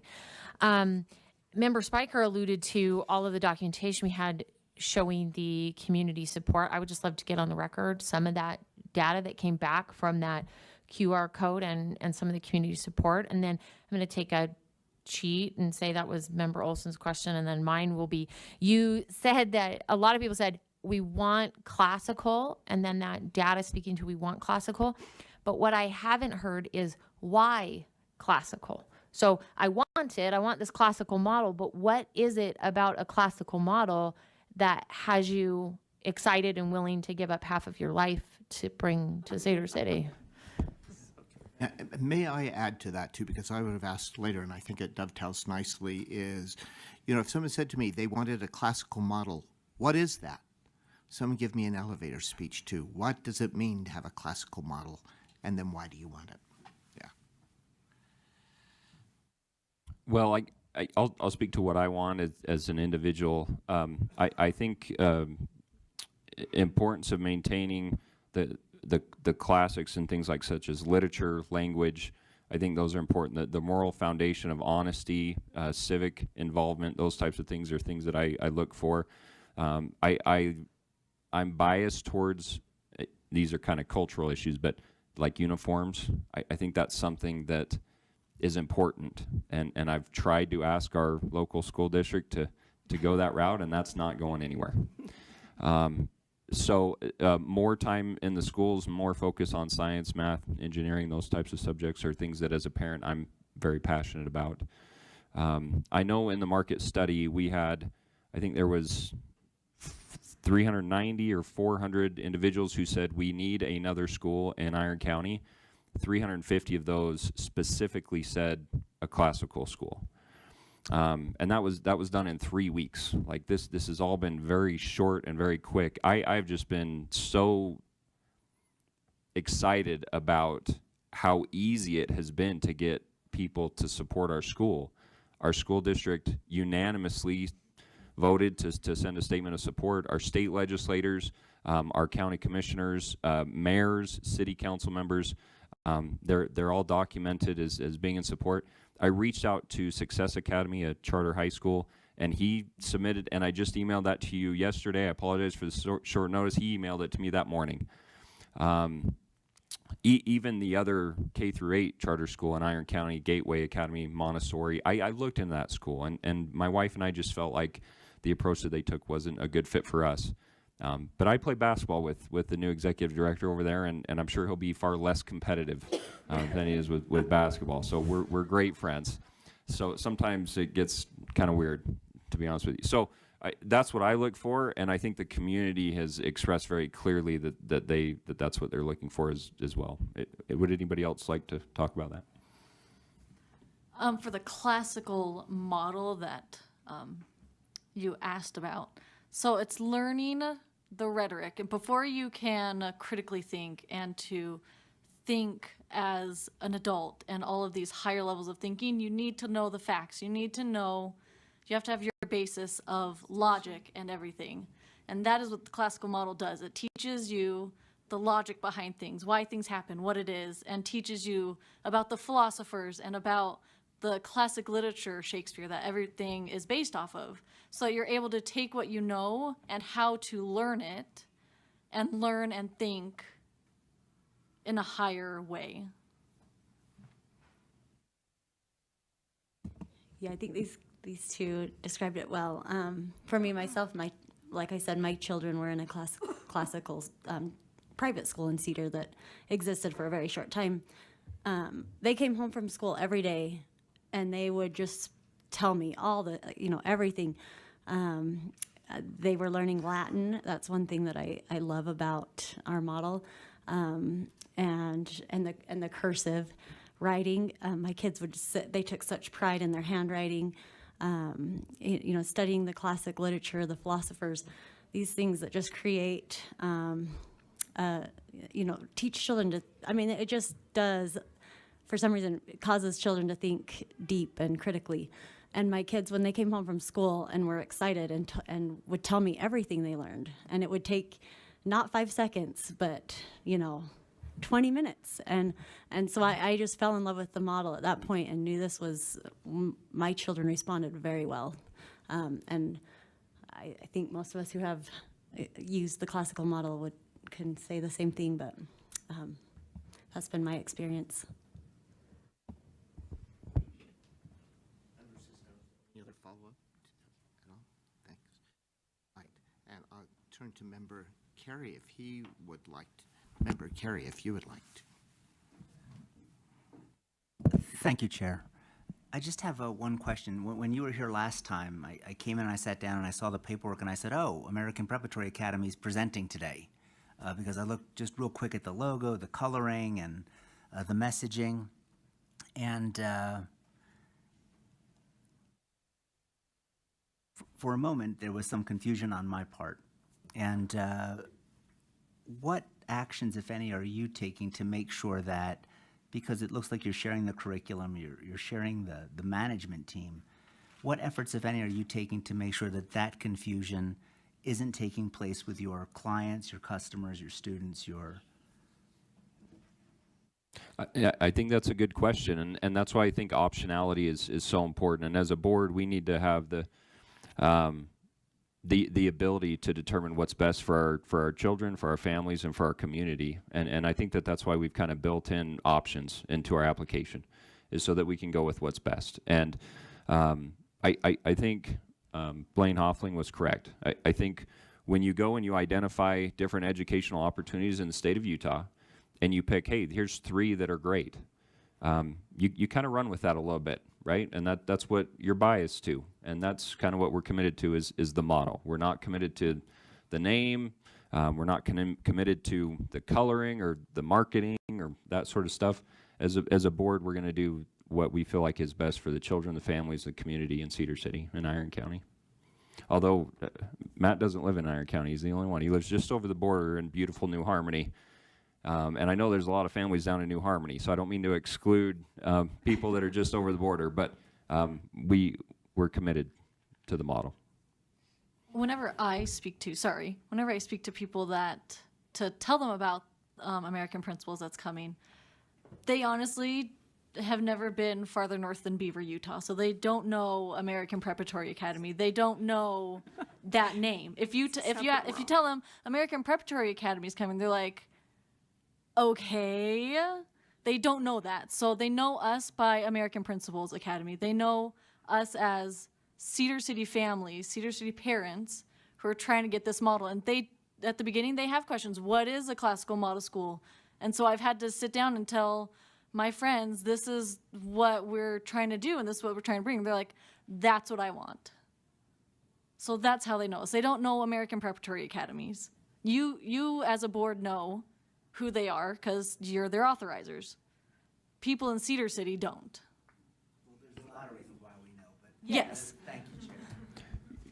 Yeah, I have actually never heard this brought up outside of this room.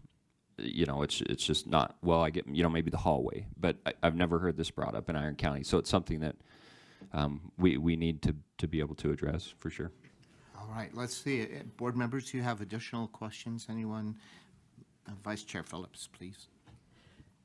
In our presentation from Ms. Stephenson, there was a highlighted concern related to having a break-even budget that literally had no carryover funds whatsoever. And while it's true that the state allocates money to public education so that it can actually be spent on that education, particularly in those years where you are establishing good financial health for your institution, we have a metric we look at for carryover funds that allows you over the course of 3 to 5 years, over the course of even 1 year, to have something to have enough that you could meet your payroll obligations at least if there was a problem for a month or so. I'm wondering, I know you've got some finance people on the board. You've got others who have been part of schools and organizations who have budgeted. Could you address that concern and how you might address it going forward if we were to consider granting authorization today? Yeah, I can speak to that. When we did that on the budget, the break even, in my mind, that was just zero. So if we need to adjust that number up, it would be about 235 to 240 students. The break-even number of students would go up from 194, I think it was 197, up to about 230, 240 to meet that 5%. What is it called again? I'm sorry, that buffer. And so, we can change that number, and I'm looking forward to, working on that budget. We did use the state's template. We didn't want to change things or put a lot of things in there, so we used the budget, the template that was provided for us. I don't know if that answers your question. That's kind of where that number came from. I can make another column with a 5% on there, and that's what those numbers would look like. Perfect. Thank you. Additional questions? Board members? Anyone who have clarifications? Member Cisneros, please. Maybe this is a question for staff. So do we have 2 votes today? So one is on the application and one is on the waiver, or are those seen as a single application? In our last meeting, my understanding is we approved a waiver to move forward. Did we? Is that, otherwise they wouldn't be here today, is my understanding, right? That we approved the opportunity for them to approach this as a waiver. So today, we have a shortcut to the normal process. We waived the process, my understanding, in our last meeting. And so today, we would approve the application potentially from our perspective, and then they would then go to the next step, which I think would be to the State Board of Education. Is that right? Vice Chair Phillips, please. We may, I know we may need to look back at our minutes. I know we approved, we agreed to hear them on an expedited basis for their full application. I don't know that we have officially approved by a vote to send a favorable recommendation to the USBE for the waiver. No, I don't think that we have. Okay. Oh, yeah. Okay. Yeah. True. That's all right. Thank you. We'll make sure we have that. So it does sound like, we're just approving the waiver, or as Member Cisneros is asking, we need to approve also the, Before we consider a waiver. But if we approve an application and not a waiver, we've rendered the entire discussion. so my question is, what was our vote last month was to, I could look at the specific language, but as far as my memory serves, your vote was to have them come today and present what they wanted to do. And so I do think that Member Cisneros is correct that you're essentially looking at two votes here. If you're approving the recommendation of a waiver to go to USBE, as well as if you are approving to authorize the charter school. And from the graphic that had the timeline, you may also want to consider that if the waiver is not approved by USBE, does that then move this applicant into our typical pool? Maybe they wouldn't need to come present in January, but would they be part of that cohort of any approved schools in January? Or would that invalidate their approval? Are they conditioned on each other or not? so that could be part of the motion then instead. All right. So in my mind, we'd approved a waiver, and that's why they were here today.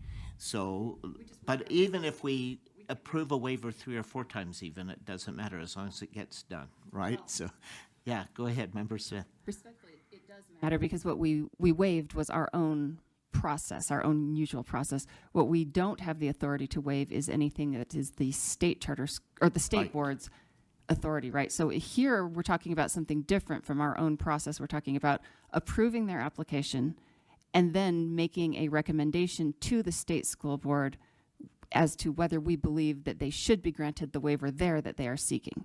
And if we were to suggest that they should not do that, then we would have probably invalidated our own approval.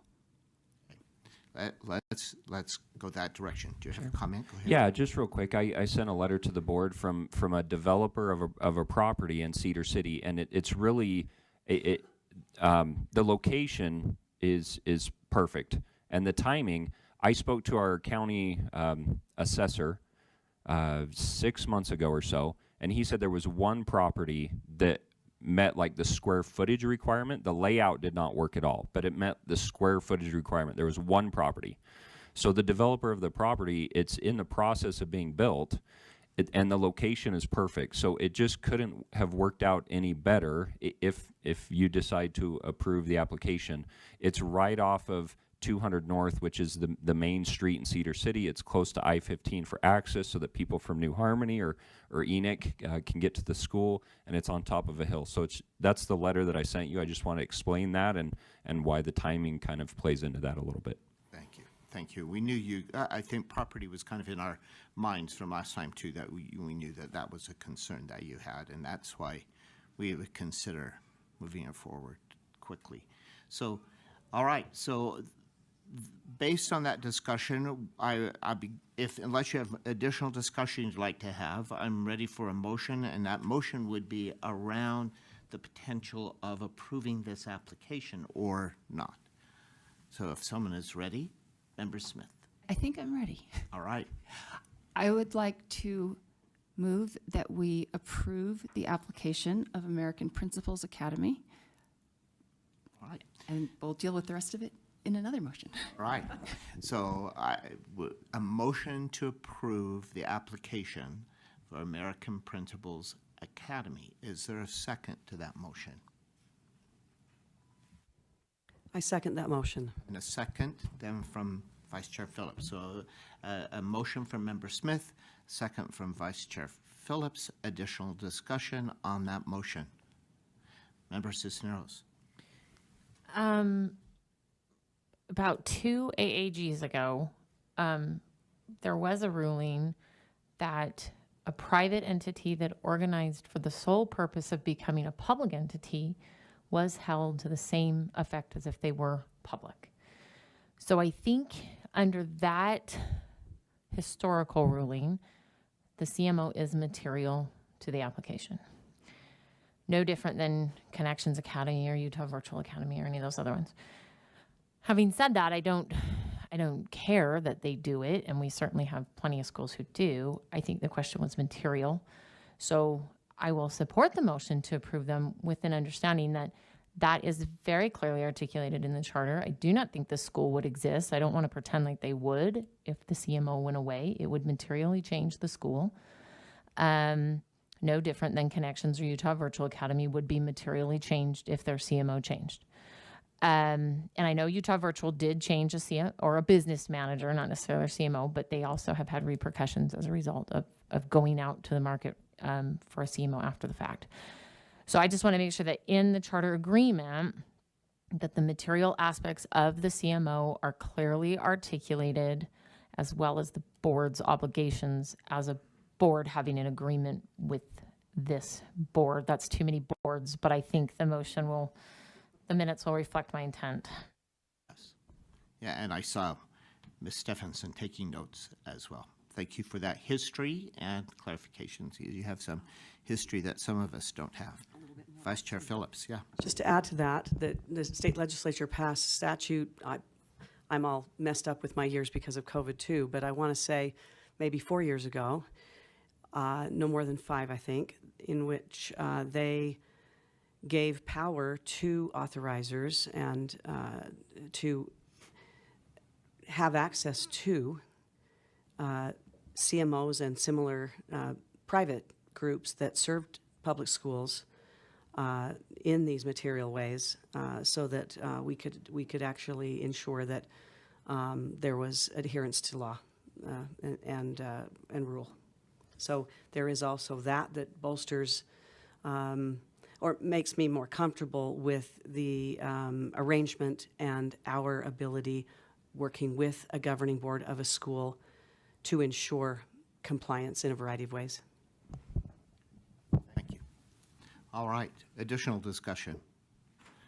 All right, seeing none. Oh, yeah, members. Sorry, and I know I'm standing between lunch, and so I really apologize for that. But okay.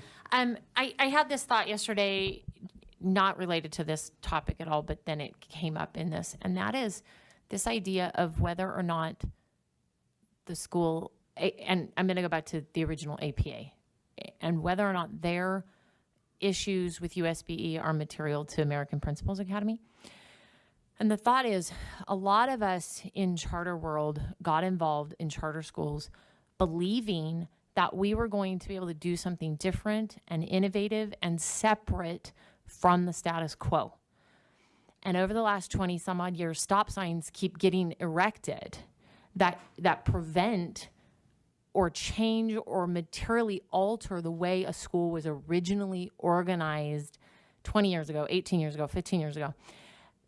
Meaning that the innovation either came in conflict with a new stop sign or made the innovation an add-on to compliance, making it one more thing. And just like we all know, when we're busy, the add-ons are what get dropped off. And so innovation, or why we got into the sandbox in the first place, become very, very prohibitive and sometimes come in conflict. But it's an artificial stop sign put up after the fact. So then you say, okay, I've been operating this way, I've been doing it, we're having success, and all of a sudden somebody sticks up a stop sign, and now I get thrown with phrases like, innovation is never an excuse for noncompliance. Well, I was being innovative before you put me into noncompliance, right? And so it becomes a lose-lose. And so I feel like maybe some of our concerns are artificial stop signs. And I don't ever want to be part of the people holding up as a crossing guard, right? I want to try to make the flow. So I don't know how we rectify that, because I'm not saying we break laws, but are the laws just there because somebody put up a stop sign? Thank you for that. That could be an editorial in the newspaper. Then you can start from there. But we are in compliance with laws, and sometimes because laws change, you just have to go to a special ed law conference, which happen frequently, to know how often they are updated and changed, and we're trying to just scramble to keep up with them. But that happens, and we have to be in compliance with those. And so sometimes even what we thought was innovative lost change. You know, we try to, and everyone trying to do the best they can for kids is the bottom line. So thank you, though. That was a well said. All right. Additional comments prior to moving forward with this motion? All right. The motion on the table is that we approve the application of American Principals Academy. Do we need a roll call for this? I think we're okay if you call out. So all those in favor say aye. Aye. Any opposed? One abstaining from that discussion. wiping my eye. No, I'm saying that. Oh, sorry. I remember Olson's son. Oh my gosh, I am not a mess today, but I am a little. So it passes unanimously, but we do have one abstention that we've clarified from the first. All right. Now, we need a second potential motion, which would be this board approving the request for a waiver, is my understanding? No, all right, Member Smith, help. I would like to move Thank you. that this board provide a favorable recommendation to the State Board of Education that we recommend that they approve the waiver request that American Principals Academy will bring to them. All right. So the motion that is that and let me have a second first, and then I'll restate. A second to that motion. I'll second that. And a second from Member Bassett. All right, so the motion from Member Smith, and you help correct me if I'm not saying it correctly, but the motion is that we provide a favorable recommendation to the State Board of Education for American Principals Academy to waive the normal process. To have their waiver request approved. Have their waiver request approved. Very easy. Thank you. All right, that's the motion before us. Discussion to that motion. Just a question. Should we say that if it's not approved, January deal here, or should that Yes, be a thank you. third, or should that be a third motion by itself? Let's do a second, then a third. Can we do Okay, that? yes. I think that's a great, thank you for reminding us. So let's just keep that motion clean relative to this motion is for a favorable recommendation to the State Board of Education. All right. Any other discussion? All those in favor of that motion say aye. Aye. Any opposed? And one abstention. We just want to make sure we note that. All right. Now, could we have a third motion that should that waiver not be approved? I would like to move that should the State Board of Education deny American Principals Academy's waiver request, that their application retain its approved status and that they be moved into the regular applicant track. All right. Just knowing that we've approved earlier than January in that case, which normally we would make approvals in January, but instead that we've done it in September, right? All right. So the motion is that if that waiver request is denied, that this application then has been approved and will go into the cycle of applications that we would approve in January 2024. That approval is just early, right? Okay, second to that motion. I will second that motion. Member Bassett seconds that motion. Any discussion around that third motion? All right, all those in favor say aye. Aye. Any opposed? And one abstention. All right, thank you. So now you've got your work cut out for you, right? Starts. Go and talk to the state board and see if they can, and it's all has to do with timing. Obviously, you know that with money and how finances work, and so that they don't disadvantage you, but that also money is available. So they'll have a good discussion around that as well. Thank you so much. Yeah. I have a soccer game at 4 with 4 kids, so I will drive safe, I promise. Yeah, I've had that safe drive. All right? Thank you. All right. Board members, we are then return at 1:30? 1:30.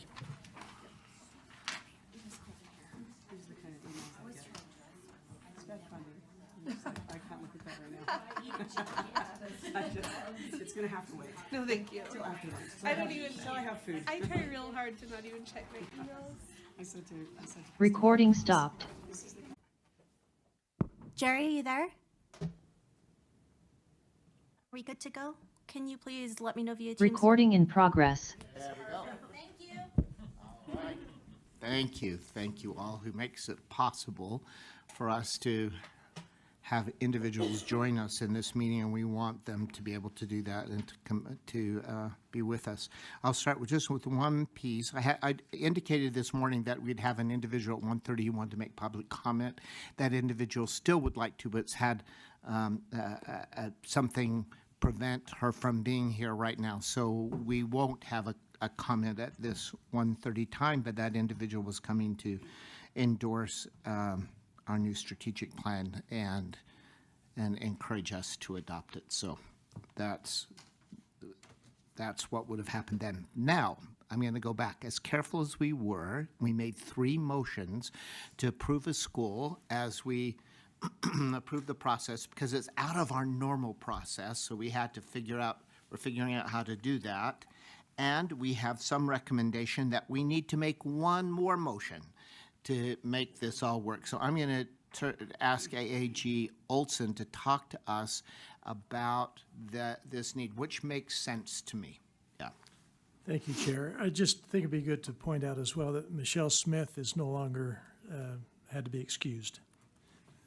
Is not present at the moment. But a question came up while we were adjourned for those few minutes about who should be bringing the request for a waiver from the board, the state board. As you know, the process for approving applications, that process gets approved by the state board. It's presented by the charter school board and then approved by the state board. And what is being asked is to deviate from that process. And so the question is, should that be the state charter school board that should be requesting that deviation, or the school? And that it may be that it should be the board. And so the thought was, if that's the case, and we'll look at that closer, but if that's the case, then we would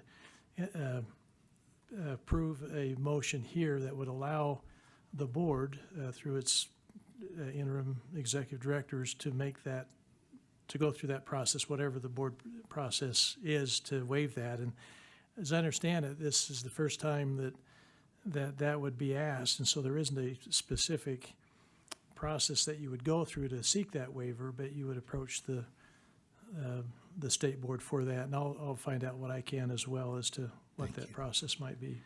Yeah. So we're thinking we should make an additional motion. So what AAG Olson is saying to us, of course, is that the waiver request is not from the school. The waiver request from the school was to us to waive, but what this waiver is our request to waive the process that we've established with USBE.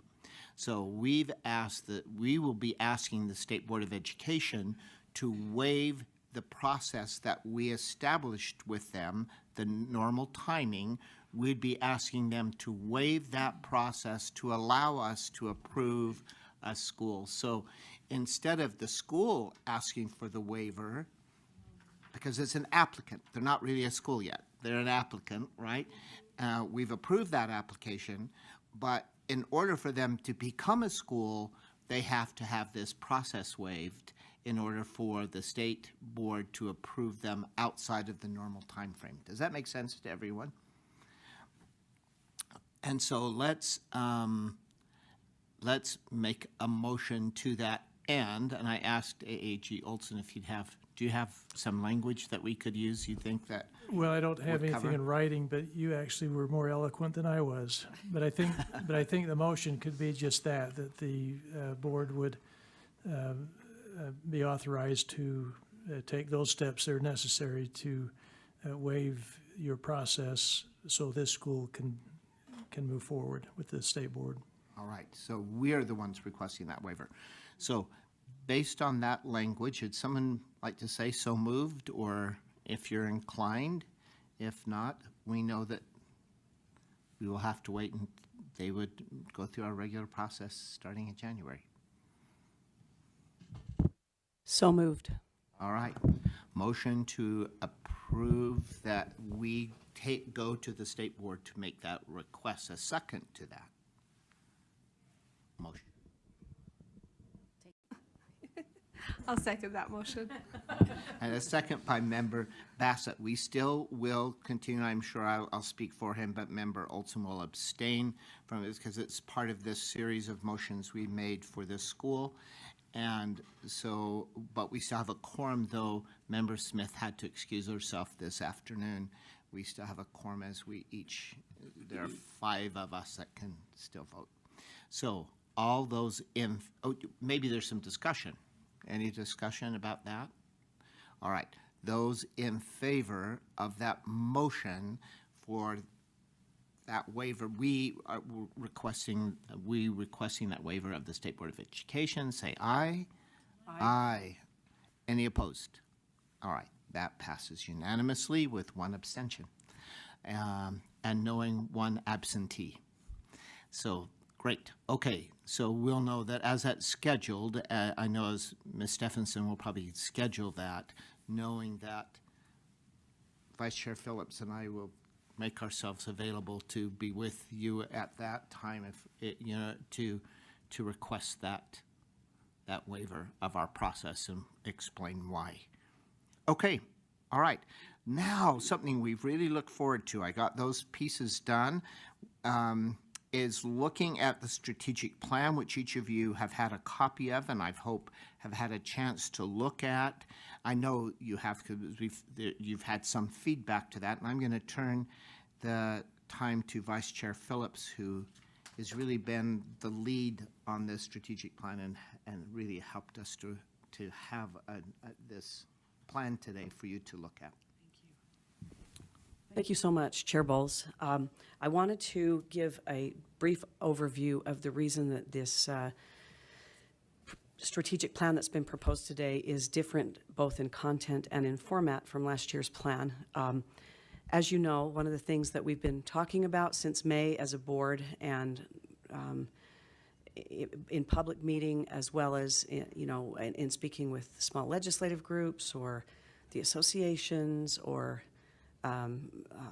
occasionally each other when we have obligations in a committee, is differentiating ourselves for the sake of redundancy and best practice as well from the State Board of Education. And one of the things that a legislative audit of some years ago, now it's probably been about 2.5 years ago, that came out about reports and requirements noted is that while there are hundreds of reports that all public schools have to do, in fact, they stopped counting after a while. That was the joke for a while about that legislative audit of reports and requirements, that charters have double what the districts have to do, and they already have too many, by far too many. And part of that, unfortunately, is that our charters have sometimes lived under the guidance and monitoring of a big Board of Education and then a tiny Board of Education. And our staff, already recognizing that, has done some really amazing things administratively, as for instance, noting that our main interest in looking at schools and addressing complaints in that regard of monitoring deals with board governance, where only our state charter school board or other authorizers have a monitoring function over these charter school boards with whom we have a bilateral agreement in opposition or to district boards that are elected and are answerable to their electorate. And so with this bilateral agreement we have with these governing boards, we have a vested interest in their good governance and in their actions, and to a large extent in the way that they conduct themselves. So we don't relinquish that ever, and our staff has not when complaints come in. They also we also understand that we have a monitoring function, generally speaking, for operations and the health of the school and financial health of the school. And most importantly, because of course money still is distributed by the State Board of Education to those LEAs. And so the State Board has actually the biggest monitoring function there in terms of restricted funds and other things. But we generally care about the health of our, financial health of our schools. And then finally, the real kicker is the performance measures that we've agreed upon with our schools in their charter agreements. That is actually we have a very vested interest in that, as do they with us. With that in mind, we've contemplated the legal and sort of administrative environment in which charter schools live in Utah. We've looked at a couple of different things. We've looked at how the legislature has favored and prioritized choice in our state. We've also looked at the fact that for the last couple of years, the State Board of Education has been running a task force, which gave recommendations that haven't, I don't think, been adopted yet, but nevertheless, the task force was looking at different ways to measure school accountability, because even the Board of Education, who might be characterized as less progressive than we are, was looking at ways to nuance the outward-facing data gateway data page for parents by not only listing academic rise scores and those sorts of data points, but also all kinds of things, school culture, key elements, things that districts could tout about what they consider to be educational outcomes that were valid for parents to make choices for their children, because we are an open enrollment state.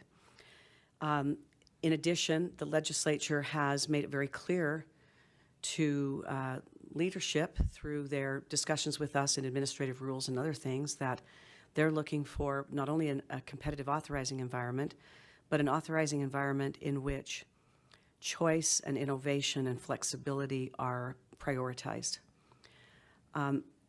As you think about this strategic plan, board members, I would ask you to consider as well that all of the minimum academic standards and other standards that the State Board of Education requires of our schools, of our authorized schools, remain.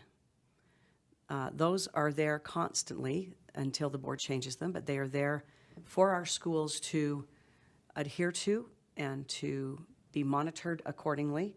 The State Board of Education can always put our schools on turnaround, give them a cap, and take any other corrective measure that they deem appropriate. So where does that leave kind of our most influential actions to reside? What categories? As we thought about that, we considered how important it is to recognize the reasons for which we chartered or authorized charter schools, that is, individual schools even. A school may have come to us and said, we want to serve students at risk of failure and at risk of not graduating. They didn't come to us and say, we intend to ask you to authorize a school that has some of the highest rise scores in the test and is a college preparatory school. Some did, right? And many others have come with much different purposes, and yet we have at times, I would say, turned around and applied not only the minimum standards required by the State Board of Education, but something that we have created in addition to that when we authorized some of these schools on a very, very different basis in terms of educational outcomes, of which academic achievement is one, but not the only one. It's one that most parents care something about, but often don't prioritize and prioritize other things in favor of that, and therefore attend a charter school who does the same. We wanted to recognize something that Member Cisneros brought up earlier, which is that in a public education sector where compliance is often prioritized by a state education agency, and that's not just ours, but for good reason, many, that what happens to innovation is often that even when a school authorized for a very innovative purpose tries to innovate, it runs headlong into systems that actually don't allow that even when there's a waiver for it because of reporting requirements and the clunkiness of and systematization of those particular systems.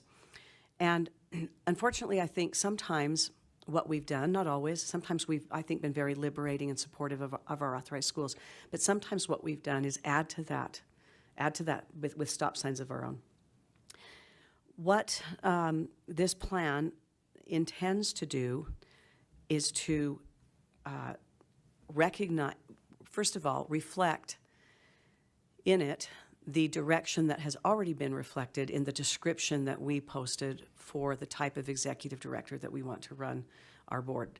Our board had an opportunity, members had an opportunity to comment on that and make suggestions, and that description reflects our will that an executive director leading our very capable staff look outward toward the legislature for obtaining and achieving a more flexible environment for charters, a more supportive environment, looks outward to our associations to make partnerships in supporting charter schools, looks outward to our charter schools themselves, and recognizes that in some ways the devil's in the details when you're talking about unique schools instead of a system of schools. And so that's the first thing I wanted to say about kind of how we tried within this strategic plan of tried to capture the board's will as has been expressed in some meetings and in that director's job description and in other conversations that have been going on now, I'd say, since really the beginning of 2023. In addition, we recognized in terms of format that our strategic plan of last year, which was our first one that we'd written, was very management-oriented.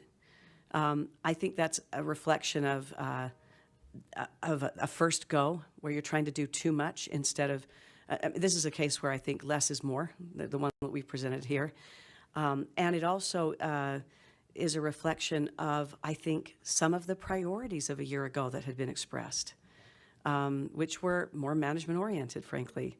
And I think we've fortunately moved away from that. As now constituted as a proposal, we have our mission and vision, our chartering and authorizing in Utah introduction, our sort of an explanation of what the Utah State Charter School Board is. It's basically one paragraph, which is, I think, helpful when you're looking at a strategic plan, and when the public is looking at a strategic plan. Our priorities now and our strategic governance goals constitute one page, currently page 9, which I think is appropriate when you're looking at governing goals. And then we have links to authorize our specific code and so on. Now, one of the things that has been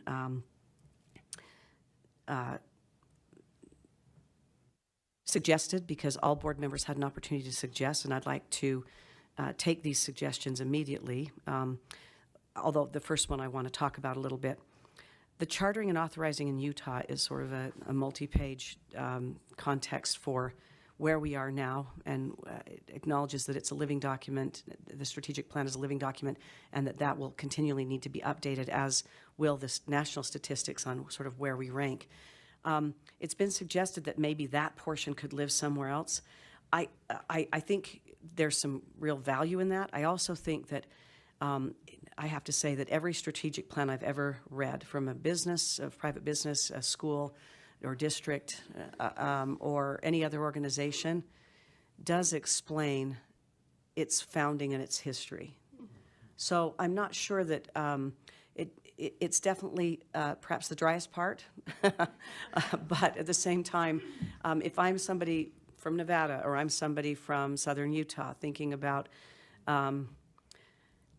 what is going on in Utah with chartering, I might want to know. There are many in our own charter world that don't understand that the State Charter School Board was not the original authorizers of charter schools in Utah there, and how we've changed over time in terms of not just becoming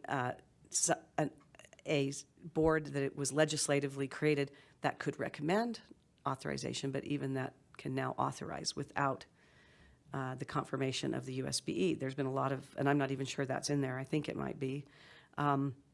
But regardless, it's about, it's a, you know, a handful of pages. I guess it's maybe like 1, 2, 3 of background, if that's correct. Actually, it's only 2 pages, maybe 3. And then, so that's been a suggestion that I think we could adopt if we wanted to. My knee-jerk reaction was, yeah, let's get it out of there. It would be great to have an even shorter plan. But then I'm thinking, maybe not. Maybe we should keep it in so that those who come after have that nuance, whether it be board members or individuals seeking to authorize. The data has been updated related to a national overview of where Utah ranks in its overall score of choice programs, of charter schools, and of innovation. And also, we are still in the top 10% of states, with Florida leading the way. Arizona also very innovative in parent choice, and that has a lot to do, I think, with getting charter schools out, much as we've approved today, a charter school in an area that doesn't have a lot of choice. And so we are in the top 10 there. But we've dropped in other ways down from sort of a top 20 down into sort of the 20 to 30 range in other aspects, including in the flexibility of our charter law and other things to some of the points that have been made.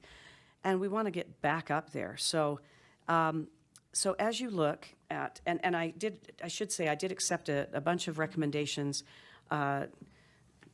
Member Cisneros noted in the Utah State Charter School Board paragraph of a description that the word board was mentioned when it should be the State Charter School Board. And so I've accepted that already, that recommendation, because it makes all kinds of sense to clarify that. In addition, I also, in the to be fully achieved in more than 5 years, made the verbs imperatives instead of the participles that they were gerunds, I guess. We fixed those. So we have increase, be, and promote instead of increasing, being, and promoting. And those have been accepted. One of the things that was asked, and I just want to, for the public record, just go over these priorities for those who maybe have not seen it, who are listening, or who are interested later in listening. Our priorities that have been proposed are building a strong and capable organization and charter school community. That was carried over from last year. Increasing innovation and choice in public schools, also carried over from last year. Monitoring fidelity to charter agreement performance measures, financial health, and governance. So reflecting those things that aren't redundant with USBE monitoring. Collaborating effectively with the Utah State Board of Education, charter associations, and the legislature. That carried over from last year, but more succinct and reflecting, I think, more our stance on that outward-facing organization that we want to become. Forming productive partnerships with authorized schools. Again, that's carried over from last year, but revised somewhat to reflect I think, the will that our board has at this time. And then this as well, which is, again, my interpretation of what the board's will may be, along with Brian and staff, developing customized performance measures. Now, this is different from aspirational goals in an Exhibit A. This is different from requiring students per se, or schools per se, because some will, to have specifically academic goals or performance measures.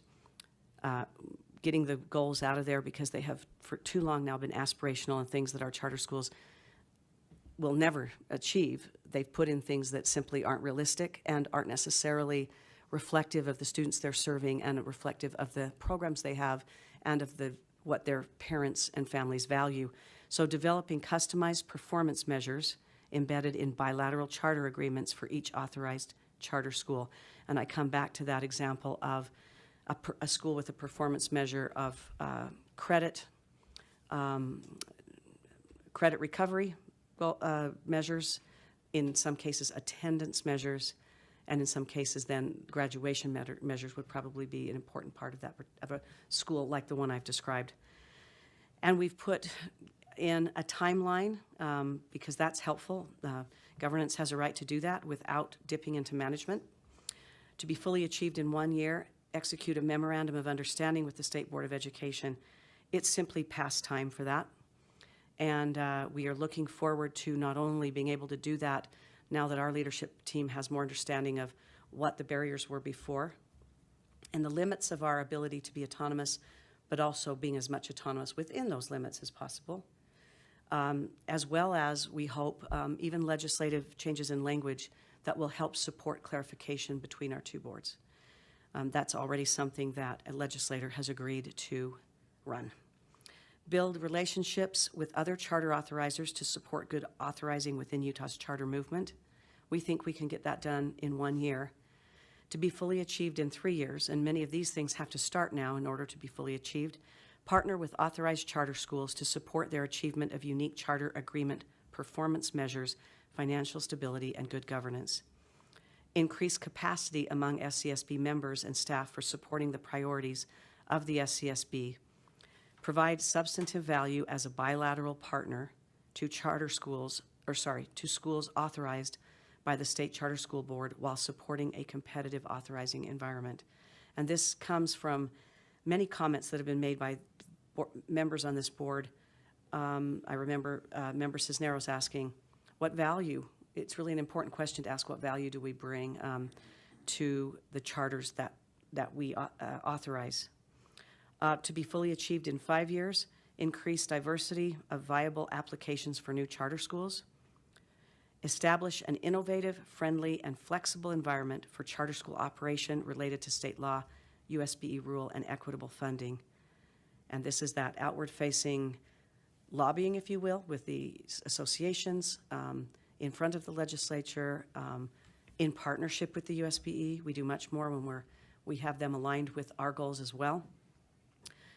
Increasing diversity of viable applications for new charter schools. This has certainly been a strong message given by the legislature. And at times this board has asked in the past, is it our responsibility to look for and promote and strengthen these diverse applications for our portfolio and for our students and families? And the answer is that is actually something that is already an option for us in statute. And it's not been an area where we've gone out recruiting perhaps the way we should have. Widely share innovative practices developed within Utah's charter schools with other charter schools and districts. We've always wanted to do that. Again, this is in something that's sort of both implied and stated in statute, and we've not done much of this. To be fully achieved in more than 5 years, now I'll go through these, but there's a recommendation on the first one. Increase the number of SCSB staff members to support achievement of strategic goals. Be designated among the top 10 states for charter schools by the National Alliance of Public Charter Schools. And if memory serves, and Ms. Stephenson can help me here, I think we're 21st or 24th, somewhere in that range. And so we fell out of the top 20, and that was quite disturbing to me. I want our state to be one of those places where really great models come because we're such a great place to be authorized. Promote the success of charter schools through strategies related to flexible, adaptable, and accommodating authorizing, along with VSIP mergers and creative articulation agreements. And to explain that briefly, because when you're kind of looking at that, maybe, in the comfort of your own home, you think, well, that sounds kind of good. What is that? We have this wonderful way for a charter that's struggling to try to kind of stay alive or to have some of its key elements live on in another charter with VSIP. In an increasingly competitive environment and a declining demographic of school-age children, why aren't we looking at that at times with schools that are maybe struggling to be financially healthy? I'm not going to say enrollment again because per se that's not the problem. It's the financial health that may or may not be related to enrollment. And yet have something that could become a sister school And without really being in a position of recommendation for closure or probation or warning or some other action by us, could strengthen both schools by some kind of a very creative arrangement or actual merger. In addition, we have these articulation agreements. We're all familiar with what those are in our state. But as Chair Bowles has often noted, one of the most effective ways that our charters in rural areas have of creating economies of scale is through the consortia of regional services, Noose, CUSE, and others. And they've been generous about allowing charters into those, and those are wonderful. I happen to have been affiliated with a school that had the opportunity to partner with Noose in that way, and the benefits that came to a small LEA charter school from that relationship, it was astounding how much of a difference it makes. And particularly through those lean years when you're a startup, really particularly through those. In any case, wouldn't there be a way that we might be able, as a board, to be the impetus, whether it be at a legislative level or even just at a local level, of creating similar consortia for some of our charter schools who find themselves in urban areas and not able to join those consortia, but nevertheless needing that because of their size or their isolation in some cases from other schools or even districts. We can do better. There are so many. You think of in the private sector how many amazing types of relationships are legally allowed to emerge and to be formed. They're almost infinite in type within categories, right? So one of the things that we think would be really amazing is to use our technical skill as the board, and we are allowed to provide technical support with things that concern our charters, and find and think things that we haven't thought of yet. We haven't even thought of them because it wasn't one of our goals. It wasn't one of our strategic goals. Find ways for our charters to not only survive but thrive in what will be an increasingly competitive and increasingly difficult, financially difficult environment to survive in. So coming back to the very top one there, to increase the number of SCSB staff members to support achievement of strategic goals, it's been suggested, and I agree with this, that maybe this is a staff decision, the number of staff members. My thinking here, and those with whom I spoke, is that yes, it is, in one sense, how many staff members you have and how they're structured and managed is definitely an ED function. But without the board's support from a resource point of view, typically the board approves a budget, and perhaps that would be our way of not only sort of increasing our number of staff members, but ensuring that we have the highest quality staff members, right? We have openings, don't we? And often our salaries haven't been as competitive as they should have to, and we've talked about this in open meeting already before. So this is not a grenade that I'm dropping. I know I'm prone to do that, but this is not one of them. And we've talked before about the fact that because we're not as competitive, even as in some cases USBE or sort of other positions that are that the kind of people we're looking for might be taking in our own charter school sector, that we have the goodwill of those of our staff members who have dedicated their work to us, and we're so pleased with that work. I want to say that on the record. And we appreciate those who have recently left their work that they gave to us, the time that they were here with us. So we have gratitude for that. But if we want to, first of all, keep the good staff members that we do have, and second of all, ensure that we fill the open positions with really good qualified people. Maybe what I'd like to suggest is that we rework that goal, because I do agree with your suggestion, Member Cisneros, on that the number is not really what we're looking for here. Maybe we can say something such as increase resources. You know, I'm actually sort of making this change and then seeing what you think. Increasing resources available to SCSB staff or available, please. Can we instead move it to a priority? So instead of it being in strategic governance goals, it's a priority of us as a board that our staff, that our executive director always has the resources necessary in the budget to have the staff necessary to achieve our goals. I like that. Okay, I'm popping this up to priorities, and I want you to go ahead and restate that if you would. I'm a To one ensure? and done kind of, Okay. you get it when I say it or you don't get it. Once it's out, it's out. Let's see. Ensuring our executive director always has the resources in the budget necessary to achieve our strategic goals. She did it twice. So I'm going to read it again, though, because I want to make sure that I see. Ensuring that the executive director of the SCSB has the necessary resources to achieve the board's strategic goals. Yep. Not the board, the state charter school boards. Well, you have to support achievement of strategic goals in the bottom. I guess you could just. Yeah, no, I'm clearing that out. That was just while I was quickly typing what you were saying. So what we have now, the way it reads now, would be develop, in the copy that I'm editing, not in your copies, develop, unless you're looking at the same one. Developing custom, what did I just do? Hold on. I just, undo. Hold on. Undo. My goodness. Okay, hold on.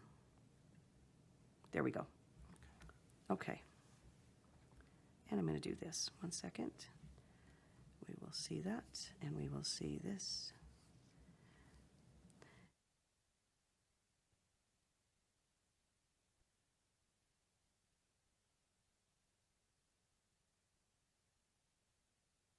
And let's go with ensuring, because otherwise, Member Bassett will fix that for me again. Thank you, Member Bassett. Okay. Oh my gosh. I've done it again, sorry. I'm just having trouble with Google Docs, okay? There we go. Okay. So now it reads, ensuring that the executive director of the SCSB has the necessary resources, let's just say the executive director, if we could, has the necessary resources to achieve the state charter school board strategic goals. Yeah. And we're not redundant? Yeah. Okay, does that? Okay, so, and I've taken it, I've removed it from the other place, and Member Bassett, I want to accept your suggestions to date it, which I think is really important. Yep. And we've put that now throughout the bottom of the document, which is a great add. So now, are there, board members, I open it up to you to, yes, please. Just to answer one of the questions you had asked while you were going through that, we are 25th out of 45, and that was, our score stayed the same, but some other states moved up, and so we fell 4 spots, even though our score stayed consistent. I hate that. It's that growth measure, isn't it? We're stagnant. Yeah, so I'm looking forward to, you know, our board moving it's moving forward. And not that we're competitive. We aren't? I want to be number one. I do. I really do. I want us to be the best state to come and charter school in. I just wanted to comment about the historical narrative in the beginning of the plan. I really appreciate that. I think it provides context to the why and how we got here. I definitely can see us continuing to add to that story as we live in this plan. I mean, I know that we're mindful of the cumbersome nature of a document. I just thought it was very comprehensive and beneficial to have that information in there. And I also appreciated the new data that helps frame, again, the why behind these goals. So I just wanted to make that comment. If I may, I like a good robust edit of a document. I really enjoy that. But I really couldn't find anything to critique about this document. I think it's well written. I like all the background material. I do like that all of this is in one page, and I hope those edits you just made didn't turn it into a page and 2 lines. I'm going to fix that. Change the font. I'm Yeah. going to fix that right Change the now. margins. Please do something to make sure this is on one page, because I do think this one page, if someone wants to really just look to the meat of what our priorities are and what our plans are in the future, this is the document. This is the one page that encapsulates everything. And I think it's well done. I really don't have any other comments. So thanks for putting it together. So Michelle and I were talking earlier about how I'm becoming a cynic. So I'll go ahead and take that right after Member Olson's very optimistic. Having said that, I absolutely agree and will echo the comments I wrote, which is I love this.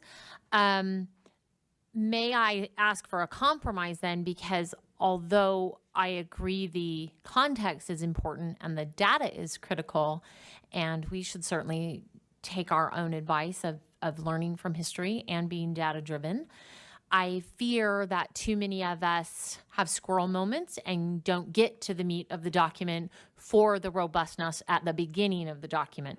So if we don't want to link it, put it somewhere else, and then link it in the document, could we revise its location in the document, put the meat at the beginning, and the supplement details to follow? Is that a compromise I could ask for? I love that so much. Yeah.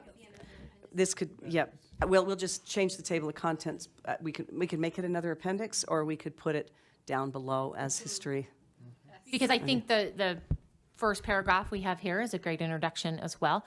One other just thought I had that as I was writing on my paper, Vice Chair Phillips made the comment that we would love to be a state where models want to come. And so I wrote the note, does our behavior match that?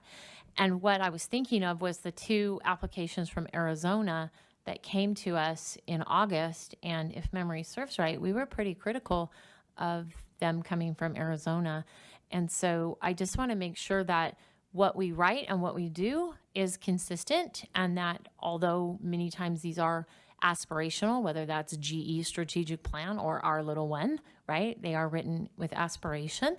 But we also want to make sure that our behavior is consistently matching. So I can't wait to see this one pager on my desk in front of me come January, so that I can make sure that my words and behavior match when we have the applications in front of us. And of course that means, and I know you agree, that just because it came from another state doesn't make him a quality charter either. We still have to evaluate that. Yeah, yeah. And I'd just like to say that already, even as we say the words quality charter in the context of this strategic plan, what we're looking at is a charter that offers educational outcomes, unique educational outcomes that we believe will serve our families and students in our state. Right. Yeah. Well done. Yeah, go ahead, Member Spiker, if you have another. I was going to entertain a motion. All right, we'll take that motion. Go ahead. I would like to make a motion to accept. Is that the right word? Yeah, no, well, I don't know if I'm approve. Yeah, I don't know if I'm accepting.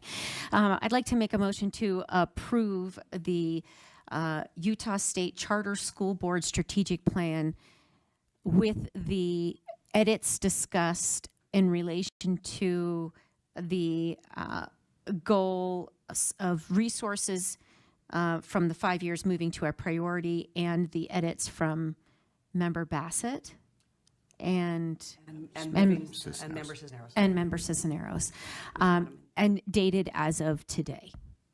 Excellent. So there's a motion that we adopt this strategic plan with those edits in place. A second to that motion? Yes, I second. And a second from Member Olson. So original motion, Member Spiker and second from Member Olson. I always have to remember to say that so we get those minutes right.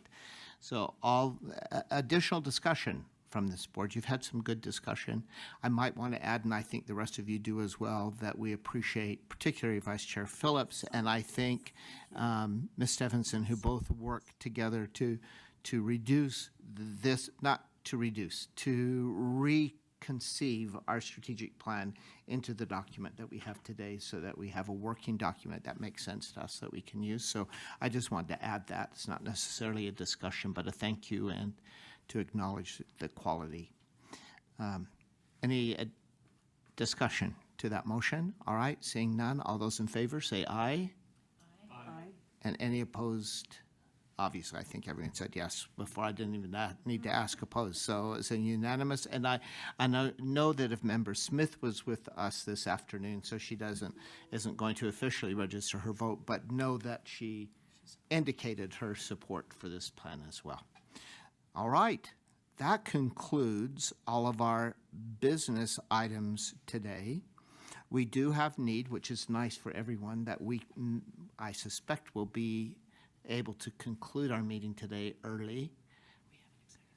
Yes, but we do have, we do need to go into a closed meeting today. I still am saying that I think we'll still close early. We're not going to have a long closed meeting. I think of just a brief one for the purpose of discussing the competency of an individual, which is one of the purposes for which we may go into a closed session.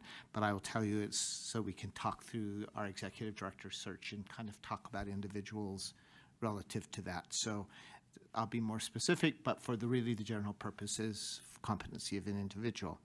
I think that I must have a motion to go into that and then a roll call vote. So would someone make a motion to that end? I'll make a motion to move to closed session to discuss the character competence of an individual. Thank you so much. And you added the character too, so thank you. And do we need a second? I think so. Yes, I'll second that. So a motion from Member Spiker, a second from Member Olson. We're not going to debate that, just vote. So let me, a roll call vote. Member Spiker? Yes. Member Olson? Yes. Member Bassett? Yes. Vice Chair Phillips? Yes. And Member Cisneros? Yes. All right, we are going into a closed session. So we'll ask Ms. Stephenson and Ms. Castillo if they will step out. This is off. Thank you so much. Thank you. And I think we'll go again with the affidavit that worked well. For this purpose, we can do that. And okay.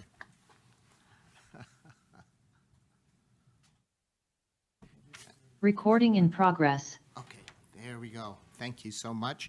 All right, we're have been meeting in a closed session. This Utah State Charter School Board, now 2:44 on the 14th of September. I have a motion. Move to go into open session.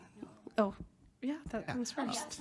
A motion to come out of closed back into open Back to session. go into. A second to that motion. I'll second.